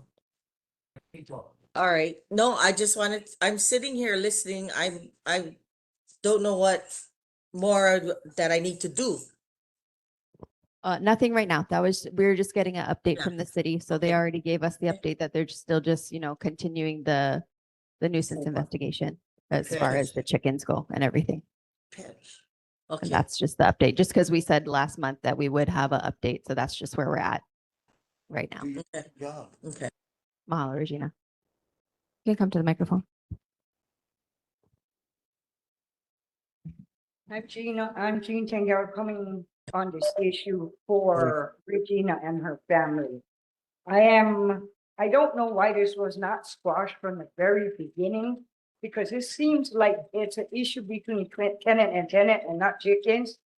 And if I know the family, which I do know them very well, I don't agree with what's going on because prior to this, Clayton had monster chicken fights, there are monster things here and nothing happened. And now that Gina took over that property, now it's an issue. I would have seen that they wanted to come up swinging at that point. Why only now? She did do major improvements. I know the family very well, so I'm speaking on their behalf. They did, it's beautiful now. I'm so impressed by what they did that I took it upon myself to come here and speak on their behalf because I don't believe this has anything to do with chickens or noise. I believe it's neighbor tackling neighbor just for whatever it is. I feel there is an issue between the neighbors, not with them. The other thing that we need to clarify is why is HPD being called when they're not home? Why is inspectors going on the properties when they're not home? My question again, it seems like this is not what it's cut out to be. It wasn't a problem before. Why is it a problem now? So if they want to go technicality on chickens, I do have Uncle Butch here, which he can give us the distance of the land and the chickens. We're going back to the chickens because this is the last time I'm gonna appear here, but I just want you guys to understand that there is how much meat? I just want to clarify the chicken issue. It doesn't matter where it is, whether she has a certificate or not, whether she's doing something illegal or not. But there is a law that says they can have their chickens as breeding. So Uncle Butch will come and give you the legals on how far and whatever. Mahalo. Yeah, so we went over most of that last meeting, actually, and this is just an update. But yeah, go ahead, Uncle Butch. Okay, as far as permit for raised animal, you don't need a permit to raise animals on ag land. We get 30 acres up in Kahaluʻu. And nobody ever told us or any of our neighbors why we gotta raise, we need a permit, okay? As I was reading this thing that from last week. I think you guys are misinformed because you know that Areca palms, that's where the rats coming from. I raise, I retired. I used to raise some plants and I know about rats. You cannot tell me about rats. Areca palms is the major reason they got rats, okay? So it's not chickens that got rats. It's the Areca palms the neighbor has that got rats, okay? And as far as dogs barking, dogs are going to bark. Somebody come into your yard. If your dog don't bark, get rid of it. But your dog is useless, okay? I have dogs. And if you come up my road, my dog's going to bark. And I raise pigeons. I raise guinea fowl. I raise, I'm on farmer, okay? That's why we bought up here, because we farmers. We've been here 74 years, okay? Sorry, Uncle Butch, you folks are living in the same parcel as this Mahakea I live parcel? right the next valley, right over. Okay, but you don't live at Mahakea, so we have No. a point of order, so it's only relevant to what? Mahakea. To Mahakea. Okay. Mahalo. Mahakea got 4 other farms on that street, okay? Nobody said nothing about them out of 4 farms. And then 4 farms are near these, where these people making noise, okay? But nobody said nothing about these other 4 farms. I don't know, dog barking, rats. I don't know why you buy egg land if you don't want animals near you, okay? But if I can help, I represent Hawaii Breeders Association. We have chicken shows. Well, we just had one last week. We had over 1,000 people at it. But you guys can go on my Hawaii Breeders Association page and see. We had over 1,000 people at the show. We have another show in October 24th at Waikai. It's called a Mega Monster Show. We'll probably have 1,500 to 2,000 people there. So we don't raise chickens to fight. We raising chickens to show. I get some of the most expensive chickens in the world. I raise the Simanis. I don't think anybody knows that. Mahalo, Uncle Butch. So Okay. we gotta stay pertinent to Mahakea Road. So Okay. we appreciate But all they of got- the back info. They but have an yeah, to IMC Mahakea money Road. on their farm. Okay. Okay. And it's a showbird. It's not, we don't fight chickens. Okay. Thank you. Mahalo, Uncle Butch. So we're gonna let the Anybody city. get any questions? I'm willing to answer anything you get to say. Mahalo, Uncle Butch. So we're gonna just let the city, because they changed the land use ordinance, right? And they're on 1 acre, not 30 like you folks in the next valley. So we're just gonna let the city kind of talk story with them and figure out how we resolve it. So all of our neighbors are all happy living in Kahalu'u, keeping the country, and but also like at a peaceable Just one more thing. circumstance. If you throw something out on chicken or in a chicken yard at night, the chicken's gonna make big noise. Okay, and that go for the neighbors that throw stuff in the yard. They get videos of people throwing stuff into the yard, and the chickens go and make noise. That's all I got to say. Thank you. Mahalo, Uncle Butch. So we're gonna circle back unless anybody else has anything else to say on the Mahakea Road. No. You got something? No? Okay. So we're gonna circle back to key projects presentation. Mahalo, Jawat. Mahalo. Thank you guys so much. I'm going to go ahead and open up. Let me know when you can see the presentation. Can you guys see it? Let me see. Okay. So, really quickly, today, oh, let's see. Sorry, We I'm not sure what lost the you. slide is not Okay, I can hear you going. still. Is it going? Can you see the slides? It's going now. We can see it. My screen says it's loading. Okay. All right. So, Key Project is putting in an application for a Ho'ola Aina. It's a DLNR land grant, and we are requesting support from the Kahalu'u Neighborhood Board in order to support our application. So here's a couple details. We're going to talk about the grant opportunity, a little bit of Key Project background information, talk about the project proposal, some other partnerships, and then get specific on our request. So the Ho'ola Aina RFP is supporting Ahupua'a level land stewardship by distributing $8 million of state funds allocated from the green fee. The application is due next week, Monday, and Key Project is seeking the support of Kahalu'u Neighborhood Board in adopting a resolution for community stewardship and funding Key Project positions. We have a couple of different plans for what we would like to accomplish. One of them is the removal of invasive species from Department of Parks and Rec lands surrounding the pond behind hygienics, which were mentioned earlier in this meeting, as well as supporting community stewardship in Mauka Waihe'e on the lands managed by BWS and Parks. Food security and cultural resource preservation by supporting lo'i workdays with our partnership with Waihe'e, them folks, the Youngs up the road, and then stream health maintenance through fish surveys at various points through stream.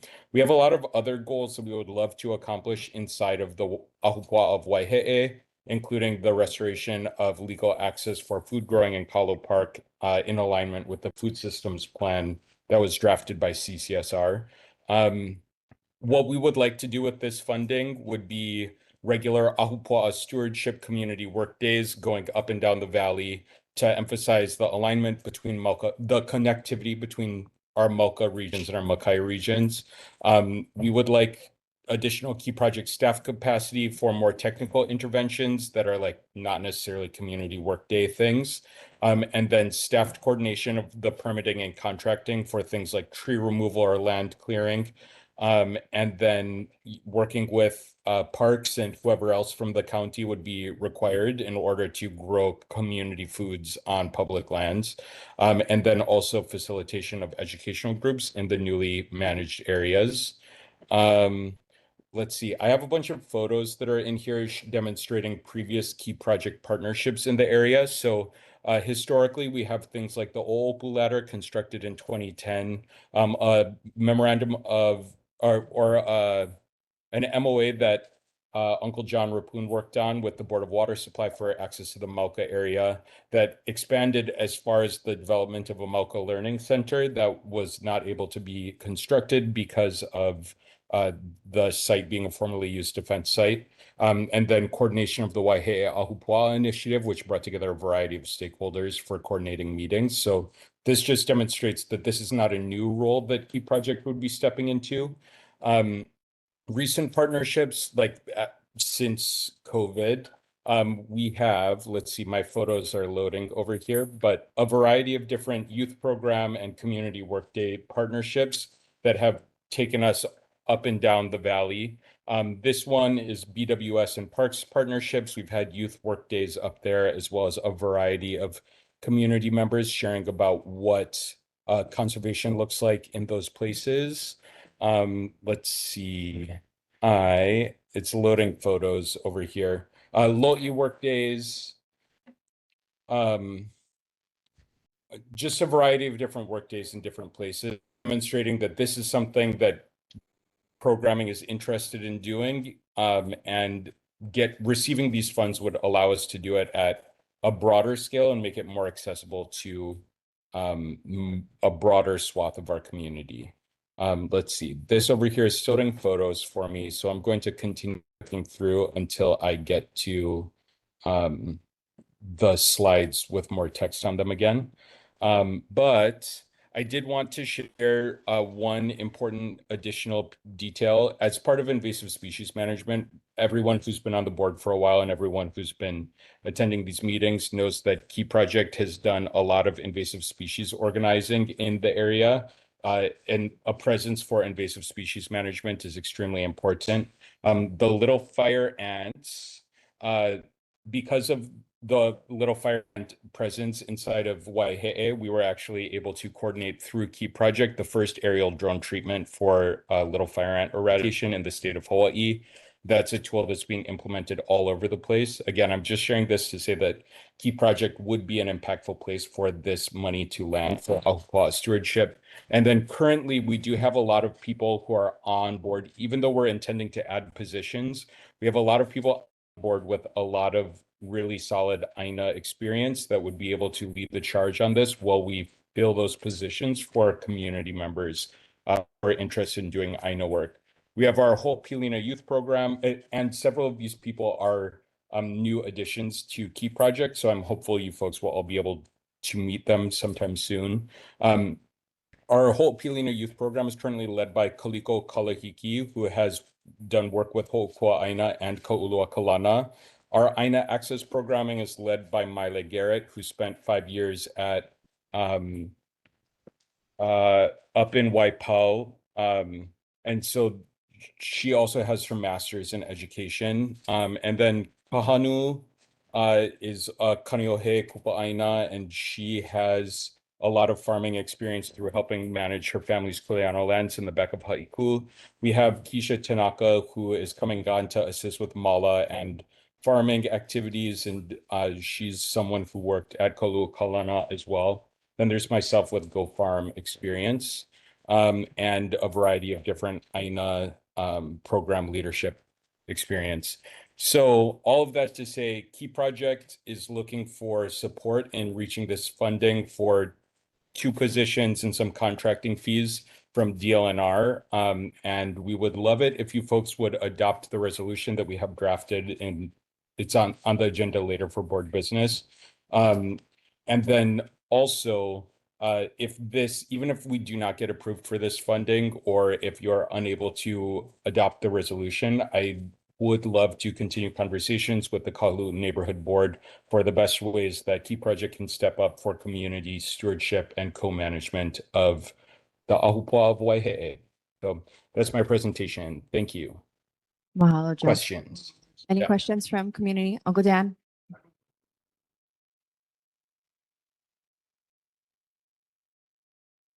I'm sorry, I can't hear you, Uncle Dan. It's okay. So we're gonna get into that right after this. Okay, sounds good.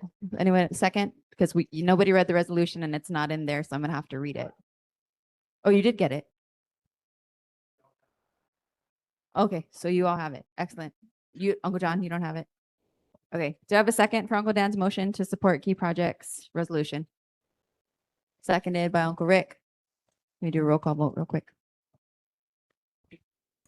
Okay, Member Bender. We're doing a roll call vote. Oh, I feel like I just asked that, but yeah, do we have any more discussion based on the presentation?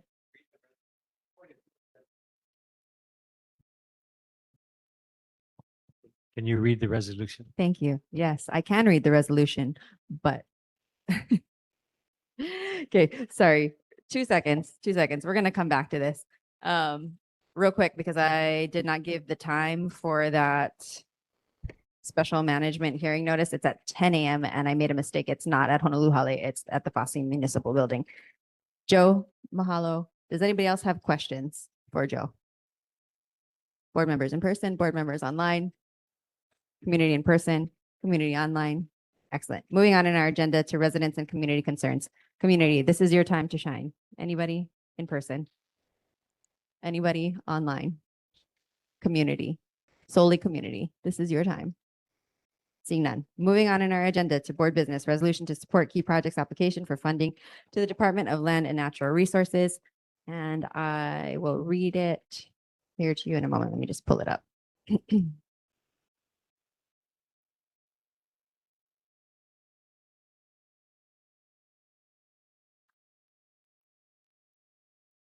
Okay. Resolution supporting key projects, Aina stewardship and application for the Ho'ola Aina fiscal year 26 to 27 grant. Whereas the Kahaluʻu Neighborhood Board recognizes the importance of protecting, restoring, and perpetuating Hawaii's cultural and natural resources, including the traditional ahupua'a system and the lands and waters of Ko'olapoko. And whereas the ahupua'a of Waihe'e holds significant cultural, historical, agricultural, and environmental value, reflecting the longstanding relationship between Hawaiian communities and Aina. And whereas the ahupua'a of Waihe'e has several areas under threat from invasive species, haulekoa, little fire ants, albizia, etc., that would be better managed by increased community stewardship and presence. And whereas Key Project is a long-standing and consistent community partner for conservation, stewardship, and restoration of the Waihe'e ahupua'a, and whereas Key Project stewardship would significantly contribute to the health of the Waihe'e watershed, and whereas Key Project has demonstrated significant community development ability through partnership building and recent collaborations with conservation-focused and community resilience organizations, whereas Key Projects is applying for the Ho'ola Aina grant through the Hawaii Department of Land and Natural Resources, DLNR, to support removal of invasive species, propagation and outplanting of native plants, community volunteer days, and educational outreach opportunities, whereas the Kahaluʻu Neighborhood Board finds that supporting Key Projects grant application is consistent with the board's interest in protecting the cultural, historical, and natural resources of the region and advancing responsible stewardship of the Aina. Now, therefore, be it resolved that the Kahaluʻu Neighborhood Board hereby expresses its support for Key Projects application for the Ho'ola Aina DLNR grant in recognition of Key Projects' historical and ongoing conservation efforts within the ahupua'a of Waihe'e. And be it further resolved that the Kahaluʻu Neighborhood Board encourages the Hawaii Department of Land and Natural Resources and other appropriate decision makers to give favorable consideration to Key Projects application. And be it further resolved that a certified copy of this resolution be transmitted to Key Project, the Hawaii Department of Land and Natural Resources, and other appropriate agencies and organizations. I'm open for discussion. Okay, thanks. I was screwing down my roof when this came in, so, Okay, I appreciate it. So we have a motion from Uncle Dan and seconded by Uncle Rick to adopt the resolution. And we're gonna do a quick roll call vote. Unless anybody has any more discussion. All right, amazing. okay. Member Bender. Aye. Member Fernandez. Member Kealoha. Member Kubo. Member Lavasser. All right. Member Arthur Machado. Member Keone Machado. Aye. Member Masterson. Think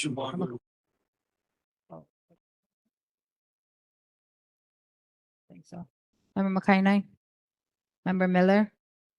Member Rapun. Member Towle. Member Winchester. Not here. Okay. So the motion passes. Jesse, do we have to do roll call votes? Can't we just say all in favor, say aye? We can do that. Let's do that because this takes a Excellent. Okay. Moving on to the resolution to support storage unit at Kahaluʻu Regional Park, Mackay for Kiahiakahoe Canoe Club. Did everybody read this one? second. Okay. Excellent. We're in discussion. Does anybody have any questions?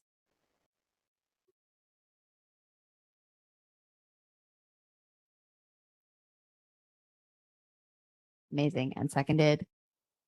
Okay. Seconded by Uncle John Rapoon. Okay. All in favor, say aye. All opposed? Any abstentions? Excellent. Moving on in the agenda. Did everybody read the resolution requiring the city and county of Honolulu to enforce the land use ordinance LUO through the assigned departments and or contractors? Yes. Does anybody have any questions or amendments for that resolution? By the way, for the public's record, all of these resolutions and things, normally I would read them all, but we have so many this evening. They're available online if you click on our agenda link, if you want to read it for yourself. A sentence. Excellent. Sure. I will pull it up. 1 second. Okay. 1 sec. Actually, you know what? Uncle Ken, can you read it since you drafted it? Not all of it, but you know, the top whereas. Oh, geez. Come on, you're supposed to stay ready. Well, I was. I'm joking. Okay. If I get to it before you, then. Okay, whereas the revised ordinances of the Honolulu Title 3, Chapter 12, Article 2, animal nuisances do regulate animal nuisances, and whereas the nuisance provisions in animal nuisances under sections 12-2.2 to 12-2.5 regulate such disturbances as crowing roosters on private property designated for residential use, such as provided in the country zoning in the City and County of Honolulu Land Use Ordinance. And whereas the Honolulu Police Department Policy for Law Enforcement Operations, Policy Number 4.26, do regulate animal nuisance and dangerous dog complaints. And whereas the procedure part of Policy Number 4.26 does define and regulate under Section 1 definitions, animal nuisance and animal nuisance offenses are animal nuisances, and whereas the procedure and definitions do regulate animal nuisances in compliance with revised ordinance of Honolulu, Title 3, Chapter 12, Article 2, Animal Nuisances, and whereas the Honolulu Police Department policy definitions do regulate unreasonable noise, similarly to the revised ordinances of Honolulu, Chapter 12, Article 2, and whereas the policy number 4.26, Part 2, Enforcement, Section A states the public is entitled to relief from animal nuisance offenses. Enforcement of such offenses is carried out by the HPD. Whereas furthermore, the policy number 4.26 Part 2 Enforcement Section C and D state, C, the HPD shall be the lead agency in the investigation and enforcement of dangerous dog and animal nuisance complaints covered under Article 7 ROH, which is the revised ordinances of Honolulu. D, the HHS Hawaii Humane Society is authorized to investigate, enforce, and follow up on dangerous dog and animal nuisance complaints. The HHS will also investigate and enforce offenses related to the cruelty of animals. Therefore, be it resolved that the Kahaluʻu Neighborhood Board Number 29 requests that the City and County of Honolulu enforce the revised ordinances of Honolulu animal nuisance ordinances under the circumstances represented in the Kahaluʻu Neighborhood Board meeting of July 8th, 2026. Good. Do I have a motion?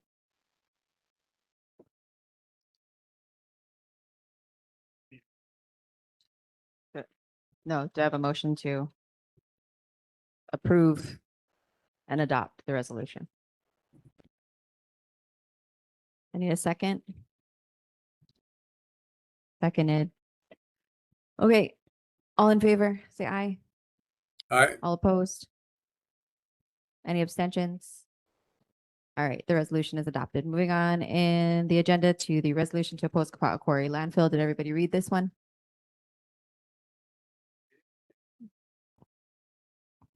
So this is a resolution in opposition to using Kapa'a as a future landfill site and in strong support of the End Landfills Task Force and Zero Landfill Alternatives um, for the island of Oahu. Whereas City and County of Honolulu is legally required to identify and select new municipal solid waste landfill site on Oahu to replace or supplement the Waimanalo Gulf Sanitary Landfill. And whereas Kapa'a Valley on the winter side of Oahu has previously been used as a landfill site, resulting in long-term environmental management requirements and community impacts. And whereas reestablishing or expanding landfill operations in Kapa'a poses severe risks to the surrounding environment, including potential contamination of vital freshwater aquifers, proximity to protected wetlands, and degradation of the natural landscape of the Windward Coast. And whereas the communities of Kahalu'u, Kaneohe, and the broader Windward Oahu region value environmental stewardship, protection of traditional and customary practices, and preservation of natural resources for future generations. Whereas the Honolulu City Council has established the End Landfills Task Force to actively investigate, evaluate, and recommend modern waste to energy, enhanced recycling, alternative waste diversion technologies. And whereas continuing a reliance on traditional landfilling is an outdated and unsustainable approach to municipal solid waste management that contradicts state of Hawaii's visual, economic, and environmental sustainability goals. Now therefore be it resolved that the Honolulu Neighborhood Board of the 29 strongly opposes any consideration, evaluation, selection of Kapa'a or any other location within the Windward future municipal solid waste land.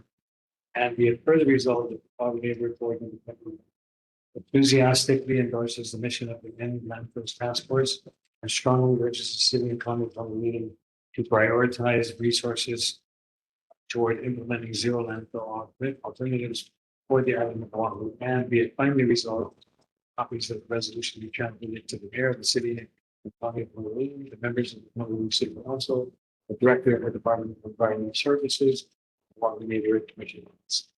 Okay. Amazing. Discussion?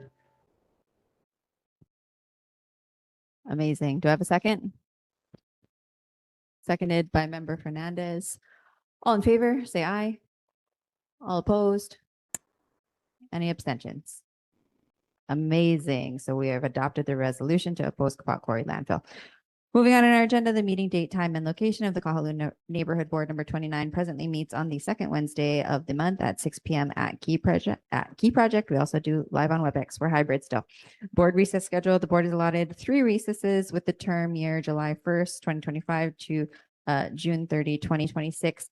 I know that we normally recess in December, but November we will be hitting our meeting date during Veterans Day. So I'm going to plan to continue to have our meeting in December and not recess us in December because it'll be the last meeting before session starts as well. I know that December is really busy for all of us, especially for those of us that have young children, but that is my plan for us. And then we can discuss if you guys have suggestions for when you'd like to have the other recesses, just bring them to next month's meeting. Moving on in our agenda to the adoption of the oral testimony. Wait, sorry. No, that's right. To the adoption of the oral testimony rules, the board is to determine the amount of allocated time for speakers along with the designated timekeeper. Didn't we do this last month? We did this last month. So sorry. We're going to go ahead. We changed it last month where I cut the presentations to 7 minutes instead of 10 to allow more time for a report afterwards. I mean, realistically, it comes down to whoever's chairing the meeting. Microphone. One of the motions in Roberts that helps us to keep the meeting rolling is to just say point of order, which means please bring the discussion back to the agenda.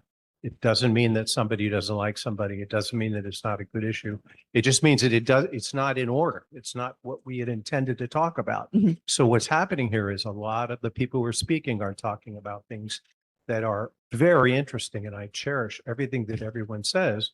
But the fact is, it doesn't have anything to do with the order of business, right? So 100%. that's all you have to do. I don't think you have to change anything in terms of time. Well, he's the treasurer, so he's in admin, so he can still do it. And that's why it's important for me to have Uncle Dan here to, yeah. Okay, anyways, we did decide on this last month, so we're just gonna roll through it here. I am gonna go down to board committees and I'm gonna move that we dissolve the committee on legislation purely because I have nobody to join me on it. Do I have a second? Amazing. All in favor, say aye. All opposed? Any abstentions? Seeing none. Amazing. So we are dissolving the Committee on Legislation, of which I am chair. If you need help with your other committees, please let me know and I will cool you. Committee on Budget and Finance, Uncle Dan, anything to report? I was delighted to see that the state legislature adopted and created a fund for sewer repair, which I've been mentioning for, like 3 or 4 or 5 months, maybe. And I think now it would be our job to ask them, how are you going to do that? So the problem with a lot of the council resolutions and the Senate resolutions is they don't have any clue as to how they're going to enforce it. And so that's important maybe for us to follow up on with questions. But I think that was really, and I don't claim authorship. It just happened that they did what I thought was a great idea. Amazing. Thanks, Uncle Dan, for that. Moving on to the Committee on Hawaiian Affairs. Ku'upoli, do you have anything to report to us on that? Okay, and then moving on to the Committee on Social Media, Haliamai, anything to report? Moving on to the Committee on Transportation and Infrastructure, Uncle Ken, anything to report? I think we've discussed it plenty. Amazing. Moving on to the Committee on Land and Natural Resources. Is Member Masterson with us online? Okay, so we'll get a report from him next month. Moving on to the approval of the Wednesday, July 8th, 2026 regular meeting minutes. Seconded by Member Rapoon. All in favor, say aye. All opposed? Any abstentions? The July meeting minutes are approved as amended. Sub-district reports. I'm just going to go in order. Number 1, any reports? If you could distribute what was sent out from Shelley Kunishige from the Department of Transportation, I think that would be good. That covers quite a bit of Waiahole. You want me to circulate it in the drive? Yeah, I think it would be good. Okay. Yeah, thanks. Number 2, that's me. I don't have anything. Oh, Ron. Got some residents within the Cam Highway between 47861 and 47849, but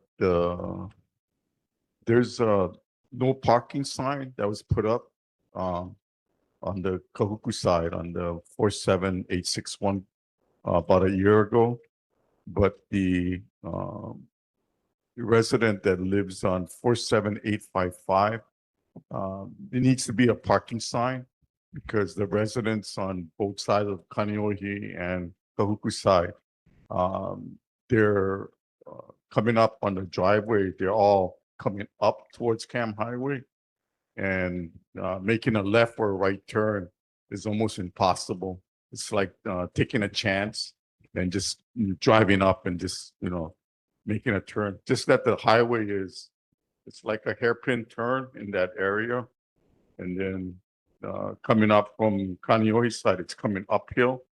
So the residents on both sides are having a hard time. So if the DOT could put up a no parking sign at the 47855 Cam Highway would be great. Thank you. Well, Ron. Uncle Rick, anything for 2? Okay, 3. Mike. The boat was removed, so that was great. People can make a safe turn on that way on Camp Highway. The grass again by by Hawaii State Park around that bend is really overgrown.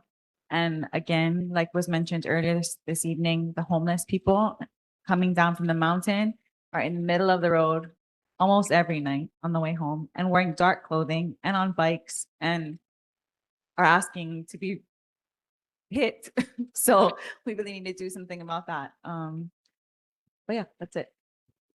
Mahalo. 4. Oh, we don't have a 4. Wait, we do have a Yes, we 4. do. Uncle Ken, you're the 4. Yeah. Fourth in line. Nothing, thank you. Okay, mahalo. Uncle Ken, 5. So we're seeing a lot of developing of homeless tents around the park. And in a sense, they're permanent, which is very disturbing. Not just that they're moving around, but, so I don't know what we're supposed to, it's a very difficult issue everywhere. And I'm not sure exactly how to handle it, but it might be something that we could get a speaker from Community Services Department, the Community Service, to see, what we're supposed to do about that, because it makes it very difficult for people to walk in the park. And, but I'm just saying, as I walk, I can see it's getting really. Mahalo, Ken. Anything? Right. Moving on to 6. I do have a report. So the canal backing the shopping center that I've been discussing, we did find out with the help of John looking at the map that it is the city and county's responsibility to clean that canal. I just don't know how far up it is. But we did with these rains that we've been having, there's been some flooding in certain portions because there's trees growing all on the side of the canal. And they're now over the property adjacent to that canal. And so the trees are actually coming over onto the roof lines of those properties backing that fence. We also did a walkthrough as part of that property that's facing that or backing that. And it's flooding. There's actually flooding of water that's settling from behind the wall of the shopping center where the theaters used to be, all the way to the actual Kahaluʻu roadside. So there's flooding way in the back, and you can't see it because it's in the back of that shopping center. But the flooding is getting really bad, and it's stagnant water, and it's all flowing from the shopping center down into that corner. So all of those trees and everything does need to be removed. There's also some concerns about one of the buildings in that property that's because it's built on clay. I don't know if those trees are impacting, but one of those buildings is actually cracking and sliding. And so there's some work that's being done on that, but that canal needs to be cleaned. So I was going to try and talk to Awa, but he left because he did the front side really quick. But he's not city though. So Yes. we need to talk to Yes. Councilmember Wire. Yes. Yep. Okay, I Thank have you. something Thank you. for that. I have something for that. Oh. Yeah, the only canal that is private belongs to Hokulua, and it's the one that is Kaneohe side and goes from Kahikili up to the mountain. That's the only privately owned canal. All the others, I went through every one of them, and they're all Honolulu, city and county of Honolulu. Thank you. Hello, Ken. Is that it for sub-district reports? Amazing. Moving on in our agenda, our next regular board meeting is scheduled for Wednesday, September 9th, 2026 here at Key Project at 6 p.m. and live on WebEx. We are adjourned at 8:19. Oh, just kidding. Back in session.